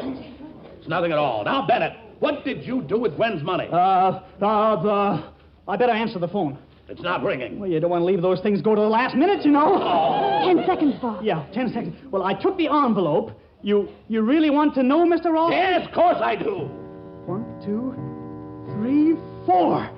Then I made a bet of $10,000 with you that I'd tell the truth for 24 hours. And I have, so I win. Oh, no, you don't. Why not? It's 4 o'clock. No, it is not 4 o'clock. That clock is fast by 10 minutes. How do you know? Because I pushed it ahead this morning. So it isn't 4 o'clock yet. And you told about the bet already. Therefore, you lose. Oh. Father, that isn't fair. There's nothing in the bet against it. So I lose after all. Oh, Edward. Did you want the clock to be fast? Why, what do you mean? Oh, because when I noticed the clock was fast at lunch, I set it back. Did I do wrong? Then it really is 4 and I've won the bet? Mrs. Ralston, you did absolutely right. And I love you with a great love. And I think your dresses are absolutely exquisite. Even more, I think you're beautiful. Will you be mine? Oh, Mr. Bennett. Excuse me, I mean your daughter, Gwen. Oh, Bob, did you really mean it when you told me you love me and like to kiss me and intend to... Gwen, don't say any more. That is, not until we get a license to say it.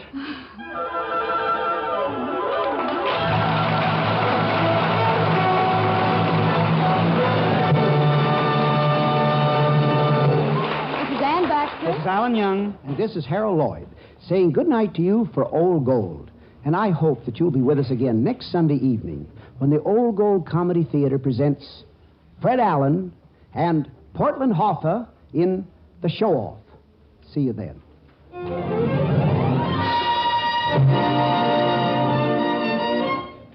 Music for tonight's production was composed and conducted by Charles Paul. Ann Baxter appeared through the courtesy of 20th Century Fox, who is currently starring in Sunday Dinner for a Soldier, who will soon be seen in the Ernst Lubitsch production, A Royal Scandal. Alan Young, who can be heard every Tuesday evening over another network, appeared through the courtesy of Bristol Myers Company. Now, until next Sunday night, this is Ben Grauer saying good night for Old Gold.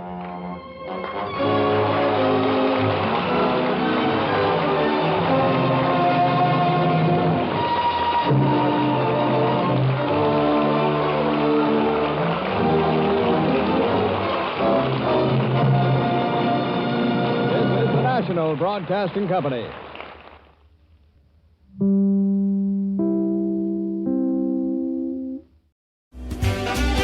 That was the Old Gold Comedy Theater with the episode titled Nothing But the Truth, as originally heard January 14th, 1945. And wrapping up this week's edition of Classic Radio Rewind is an episode from The Weird Circle. Michael Fitzmaurice and Ted DeCorsia star in this Edward Bulwer Lytton tale from 1834, transformed from The Last Days of Pompeii. From April 27th, 1950, this is The Weird Circle with The Fatal Love Potion.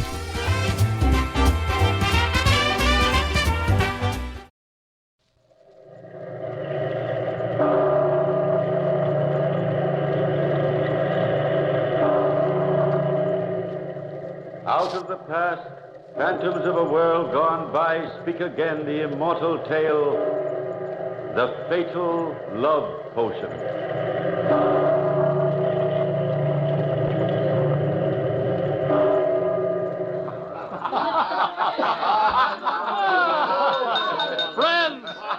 Friends! I trust you're all enjoying yourselves. Yeah. Only a Toronto could spread a banquet table like this. Thank you. Finest in all Naples. No, in all Italy. Oh, thank you. Thank you. And now, I have an announcement to make. Oh, Arturo. You all know our Egyptian friend, Arturo, who keeps us supplied with spices and gems. Yes, what is it, George? Bring Ione over here, will you? Why, certainly. And, of course, Arturo's ward, Ione, needs no introduction. Many of you knew her family. Here she is, the most beautiful girl in all Italy. You shouldn't say such things before all these people, George. They might believe you. I want them to. Ladies and gentlemen, I promised an announcement. I'm happy to tell you Ione has accepted my hand in marriage. You are all invited to attend the wedding. Let me be the first to congratulate you, George. Thank you, Arturo. Your health and happiness to you both. Well, I'm glad you approve. I'm a very lucky man. Yes, a lucky man, a very lucky man. Oh, by the way, have you seen Nydia? Well, she went toward the library just after your announcement. That's funny. Without even toasting our happiness. Did you want her for something? Oh, no. Strange, very strange. Oh, well, she'll probably show up later. She isn't at all like that. I can't understand. Shall I tell her that you're looking for her, George? No, don't bother. I'll see her shortly. Well, I'll say good night. Business as usual in the morning, you know. Ione. Yes? Yes, Uncle. Uncle. Must you always call me uncle and remind me of my age? What else does one call a prospective guardian? You make me sound so old. Remember now, you never consulted me about your marriage. I knew you'd approve. You do, don't you? Yes, of course. There. That proves I can think for myself. Much happiness, my dear, to you both. All the happiness in the world. But I must go now. Now, don't stay too late. I shan't. Chris is still here, and he can see you home. Oh, well, does she have to go home with her brother? Won't I do? Oh, yes, I almost forgot. We'll all go home together. Yes, fine. Good night, then. Good night, Arturo. Good night.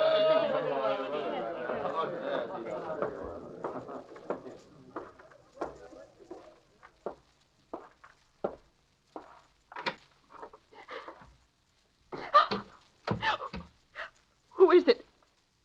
Who's there? Is that you, Arturo? Hush, Nydia. Not so loud. What do you want? I saw you come this way after the announcement of their marriage. I wanted to be alone. What of it? Nothing, only... And why do you come slinking through the dark? You must like to walk in the darkness. You had no light burning either, and... Oh, I'm sorry. Here, I'll light one now. Don't apologize. The blind need no light.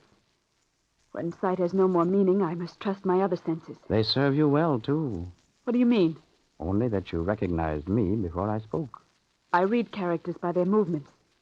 By what actions I can interpret with what senses I have. Those senses can sometimes be too keen, too refined. What are you driving at? You still haven't told me what you want of me. Nydia, I know that you love George. No, you're wrong. You deny it? Yes, of course I deny anything you say. You also deny you were sobbing as I came in? I haven't felt well all day. But you didn't notice it until the marriage announcement. No, it's not true, I tell you. But it is. You love George. Now, don't you? No, I don't. Come, admit it. Go away, please go away. I'm only a poor blind girl. How can I, dear, love the richest man in Naples? He is of noble birth, and But that is not so. What? What are you saying? Now, don't pretend, Nydia. I know. No. No what? In my business, I travel, my dear. And travel is a great way to glean information. Your parents were aristocratic Neapolitans. That I know. I know how your avaricious uncle sold you into slavery when your parents died. Oh, You want me to stop? No, go on. I even know in what Egyptian house you were serving, being beaten by a cruel master when George rescued you. And I've watched you. I repeat, you're in love with George, and that's why tonight's announcement upset you, isn't it? You can't deny it, can you? Stop, don't torture me. Do you still deny it? No, I can't deny it. I love him, yes, I love him. There. But that doesn't give me any right to him. Any right to ignore his betrothal to someone else. Any right to expect him to love me in return. But you're wrong. Why did he rescue you from the Egyptians? Out of pity, of course. I suppose you are not beautiful. I am also blind. I'm sure George would pay no heed to it if it were not for one thing. Yes? The question of your humble birth. Humble birth? My humble birth? He doesn't know about my parents? How could he? Then you could tell him. No, not as easy as that. You could not be sure of his love. I have another plan. You did want something of me after all. What is it? Here, hold out your hand. There. It's a little glass bottle. Yes. But what? Inside is 1 ounce of white powder. The Egyptians use it. They call it a love potion. Anyone taking it is made immune to all inhibitions which thwart true love. This will prove George really loves you. But how? What do I do with it? He asked for you only a few minutes ago. Wondered why you hadn't congratulated him. Go to him now. Offer to drink a toast. Pour the wine. The rest is simple. I don't know. Come now. You can't turn back now. Here. This way, before he comes looking for you. Who's that? Hello, Arturo. Oh, it's you, Chris. You startled me. Enjoying yourself? Oh, yes. And you, Nydia? Oh, yes, Chris. Thank you. I'm so happy about George and your sister. Thank you. See you later. Now, Lydia. Now you must see George. And remember everything I told you. I don't know why I listened to you, except that... Wait. I'll send him in to you. Nydia? Oh, there you are. Oh, it's you, George. Let me congratulate you on your betrothal. Many thanks, Nydia. Oh, but come now. Don't you think a toast is in order? Yes, I've poured the wine. Here it is, George. Oh, thank you. Well, may you be very, very happy. And I wish you the same. George, what have I... Oh. What is it? Why do you shrink away from me? Nothing. You didn't drink the toast. Just a sip, a little sip. George. Who are you? George. What did you give me? Oh, George. Yes, George. Where's George? I must find George. George, come back. This way, please. No, George, not outside. George, come back. Please.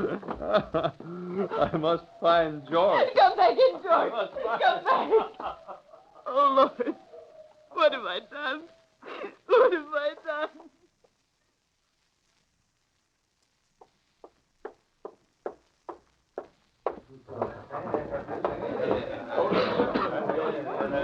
Oh, yeah. Yes, but where can he be, Chris? I don't know, Ione.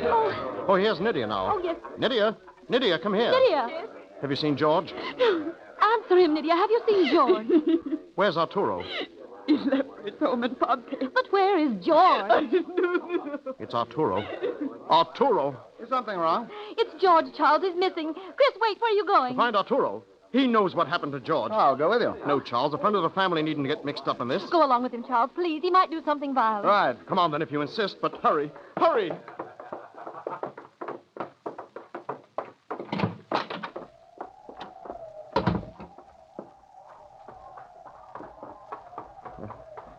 Let's walk a bit, Chris.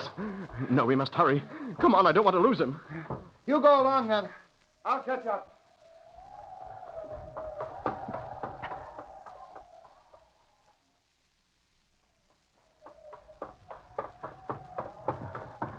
Arturo! Arturo! Just a minute, Arturo. Oh, it's you, Chris. Yes, it's me, all right. Now, what have you done with George? With George? Yes. I should have known your meeting with Nydia boded no good. What do you mean? Oh, don't play innocent with me. I know how you hate George. I also know you love Ione. You'd do anything to keep them apart, even if you had to use Nydia as a tool. Now, what have you done with George? Don't be stupid. I'm not so stupid as to be ignorant of what you've been up to. Huh? I know you've been trying to get full legal control over Ione, and through her, the family fortune. But you'll never do it. As long as I'm her senior, the courts will insist on my approval for any permanent guardianship, and I'll never give it. Never. You dare stand in my way? Yes. What's more, I'll have you jailed for conspiring against my sister and her fiancé. You dare? Why, Arturo. No. A knife. You dare stand in my way? Arturo, no. No, don't. Drop that knife. Run, why don't you? You can't run away. I'm the best knife thrower in all Italy. There. That'll close your mouth forever.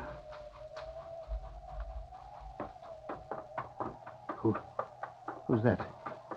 Who's that? I must get out of here. I must get out of here.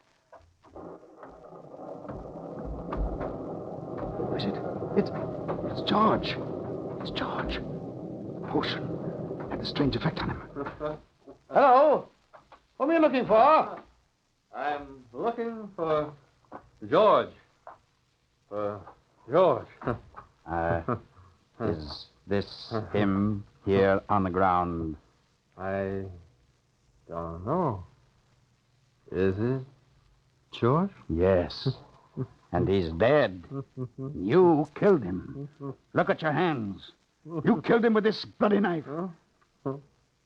Sharp knife. Look how it shines. And there's blood on it. Blood on my hands. You did it. You did it. I was watching from the bushes there. Here, take the knife. Yes, I killed George. Yes, I killed him. See, the blood still on the knife. See? Hand on your hands. You must tell the police. Tell them. Yes, I must tell the police, mustn't I? I must tell. Yes, you must. Police! Help! Murder! Police! Help!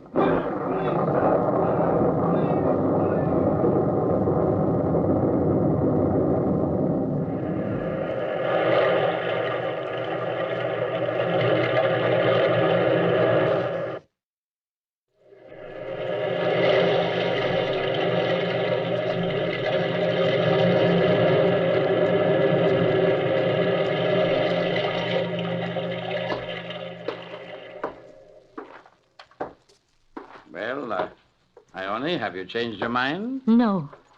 And I shan't. Oh, come now. It's pleasant here, an estate in Pompeii, the finest, all the comfort you could ask for. You could be very happy here with me. Never. Oh, silly girl. Still imagine yourself in love with George. Yes. And it's too late for that. He'd be sentenced this morning. And you won't interfere. Why should I? I might have known my coming here would be fruitless. What did you expect me to do? Testify in his favor? But you know he never killed Chris. Oh, how could I ever have trusted you? Oh, come now. I'll make you an appropriate guardian and husband, if you'll just say the word. Husband or guardian, I want none of you. On the latter, I'm afraid you'll have little to say. You see, I am your legal guardian now. Look, I have the court order here. Chris always told me not to trust you. And all along, while you pretended to give your advice as a family friend, you were doing this sort of thing. Wait, where are you going? Back to Naples. You're impossible. Impossible. I wouldn't go if I were you. Well, you're not me. Get out of my way. All right, but I wouldn't try to get past him. Who's that in the doorway? Nemo, one of my servants. An awfully strong fellow. He might not be as gentle as I if you try to leave. Tell him to get out of my way. I wouldn't cross him if I were you. I'm leaving and nobody... Out! Get your hands off of me. Let me go. Put me down. They can put me down. Now.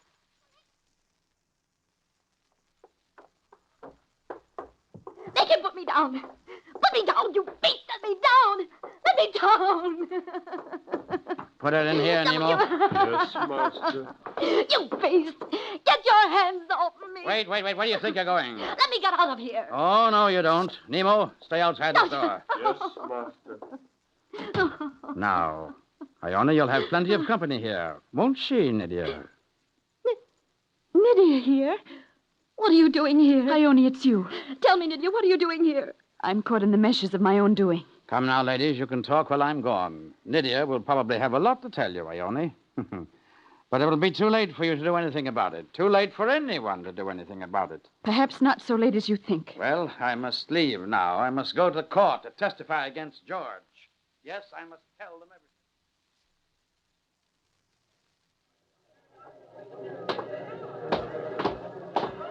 Well, that was a clever piece of work, Arturo. Why, Charles. Oh, you were in the courtroom, eh? Yes, I heard it all. Very clever of you. Clever? What do you mean? Just what I said. You don't think for a minute I believe George killed Chris. I don't know. Why should you believe otherwise? Court has convicted him, you know, sentenced him to be thrown to the lions tomorrow in Pompeii Amphitheater. Yes, but on perjured evidence. Oh? Of what sort? Your testimony, of course. Mine? Oh, yes. I know. Because I was with Chris when he went to find you that fatal evening. You? Yes. And I remember distinctly, quite distinctly, that no one, particularly not George, was in sight when you two quarreled in the park. Well, now, if you have reason to suspect me, why didn't you testify at court? Oh, well, it's much more, shall we say, profitable for me this way. Oh, I see. Blackmail. Well, Charles, I must admire your technique. Why don't you come over to my place in Pompeii? We can talk more freely there. All right, fine. Come along, then.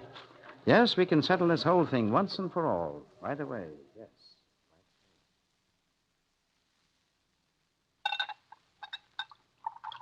I must finish counting out your money. You know, you're just like me, Charles. Never take payment in anything but gold, I always say. Now, there. And to think it was you that I heard running away that night in the park, Charles.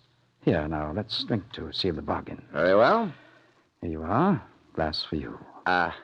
I'll take the other one, thank you. Oh. All right, here you are. Oh, thanks. Don't trust me, eh? Well, Charles, you're becoming a man of the world. Never trust anyone completely, I always say. Come, drink up to your health. And to yours. Come to think of it, you're getting off cheaply. What's wrong, Charles? I feel right. Pounding my head. It's spinning. I can't see my head. It's spinning. Silly boy tampering with me that way. Huh. Nemo, come here. You called me, Master? Yes, take him down to the cellar and lock him in the dungeon. Yes, Master. Silly boy trying to swindle me, Arturo. Me. Now I have nothing to fear. Nothing. It was horrible to make you do it. Someone's coming. Yes, I heard that long ago. Your supper, ladies. Where is Arturo? I must get out of here. Master went to see George die. The crowd was very mad, he said. Want the prisoner to go to the lions today. No, they can't. They mustn't. Let me out of here. Let me out, I say. Go Let me back out. and eat. Let me out. Go No. back there. Get your filthy hands off me. Nemo, sit down and eat. What Master would not like. No matter, he's not here now. Do you want it to be said that you refused to eat with a daughter of magic? Oh, no. No, never. That would displease the gods. You are one of the magic ones, then, as I guessed. Can you really work the magic? I'll show you. Have you a rope? Rope? Oh, yes. Master makes me carry it always. Here. Tie me up with it. But... Do as I say. Tie me to this chair. Yes, magic one. Tighter. That's good. You think I can't get free? You must have magic to get free now. All right. There. There's your rope. It is so. You have the magic powers. You want to know how it's done? Yes. Then I'll show you. Sit down in the chair. Yes. There. Now I tie the rope to the chair. Now I bind your wrists. Is it tight enough? Oh, yes. Then your arms to the back of the chair. Where did you take the man who came with Arturo? You know that? I know that you carried someone out of the next room. Where did you take him? Come now, I heard it all. To the dungeon in the cellar. Oh. Can you move your arms now? No. Now show me how to get free. His keys. Take them. Yes, come on. To the dungeon in the cellar. Here, come back. Come back, you can't. We must find out who's down there. We must. Lydia. Who's in there? Who's here? Speak up, who's there? Get me out of here. Charles! What are you doing? I saw Arturo kill Chris, but I was afraid to tell the police. He has a great deal of influence, a great deal. Then I confronted him after the trial and asked for money.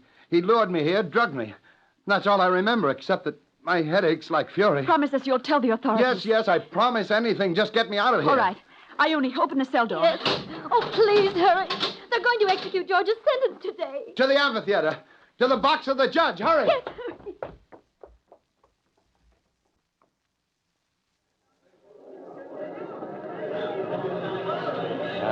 What a day, Your Honor. What a day. The lions are mad with hunger. Yes. It will be a sight to see, Arturo. Oh, yes. All criminals should be thrown to the lions to compensate our people with this pleasure for the crimes against them. Gatekeeper, open the gates. Let the hungry be stopped. No, wait. Gatekeeper, wait. Don't murder that man. He's innocent. Your Honor, have these people thrown out. They're disrupting the show. What do you want there? What's the meaning of this? George is innocent, Your Honor. Why? He's not a murderer. No. There's your murderer, Arturo. It's a ruse, Your Honor. Guards, throw this man out. Wait, Arturo. Young man, what do you mean coming here like this? Because he killed Chris, Your Honor, not George. He's lying. This isn't true. But it is, Your Honor. I have witnesses to testify it's true. It is true, Your Honor. It is. And I swear, too, that Arturo is the murderer. Throw him to the lions. You hear me, citizens? Arturo is the real murderer. It should be he that is thrown to the lions. Oh, no. It isn't true. I swear. Arturo, look out! He tried to escape. He's fallen in the lion's den. George, George, are you all right? Ione, my sweet. Yes, I'm all right now. It's all so terrible. Listen, what is that? It's thunder from underneath the earth. It was the mountain. Vesuvius. It's erupting. I feel it. Look. Black smoke coming from the crater. It is Vesuvius. We must get out of here. Come. Yes, we'll all be trampled to The death. smoke is getting blacker. Oh, something burned me. Ashes from the lava. Hurry. All Pompeii will be buried in a little while. George, Ione, where are you? I can't see. Here, Charles, take hold of me. You too, George. Hold Ione between you. What about you? You forget I'm used to the dark. Hurry now. We must make the harbor. It's our only hope. Be careful. Don't let go of me. Otherwise, you'll get lost, buried under the molten lava.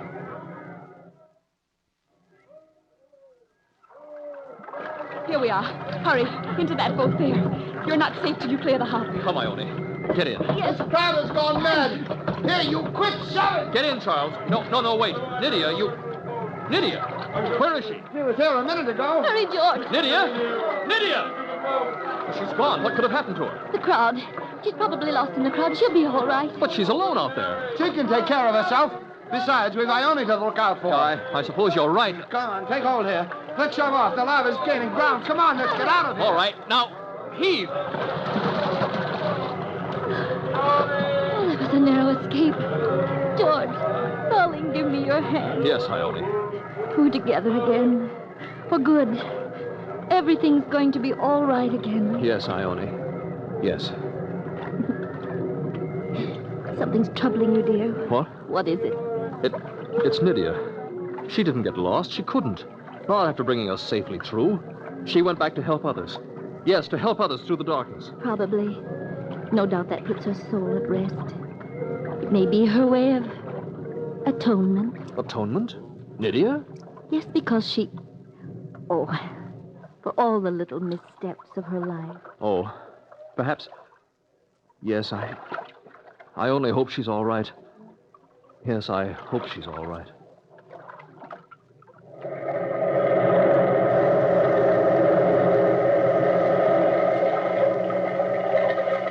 From the time-worn pages of the past, we have brought you the story, The Fatal Love Potion. Bellkeeper, toll the bell.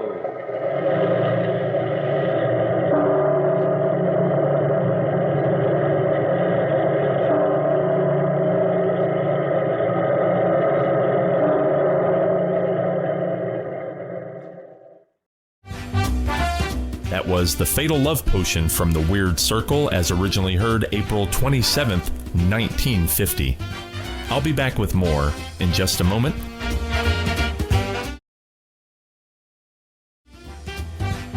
Welcome back to Classic Radio Rewind. We are just 1 week away from National Radio Day.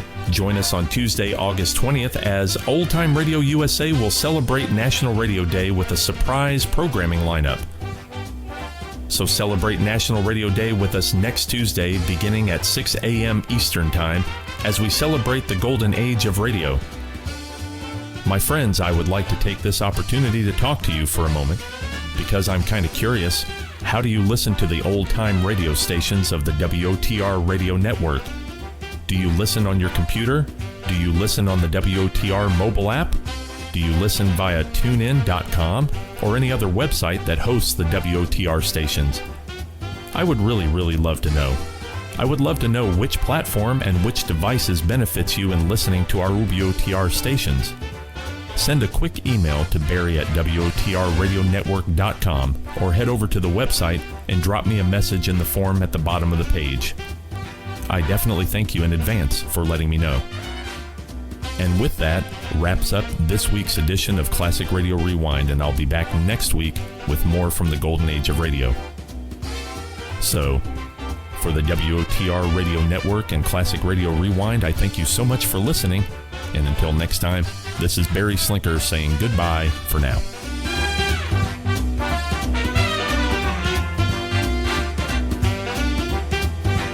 Classic Radio Rewind is a production of the WOTR Radio Network. For more Classic Radio Rewind, and to listen to any of the WOTR Radio Network stations, go to www.wotrradionetwork.com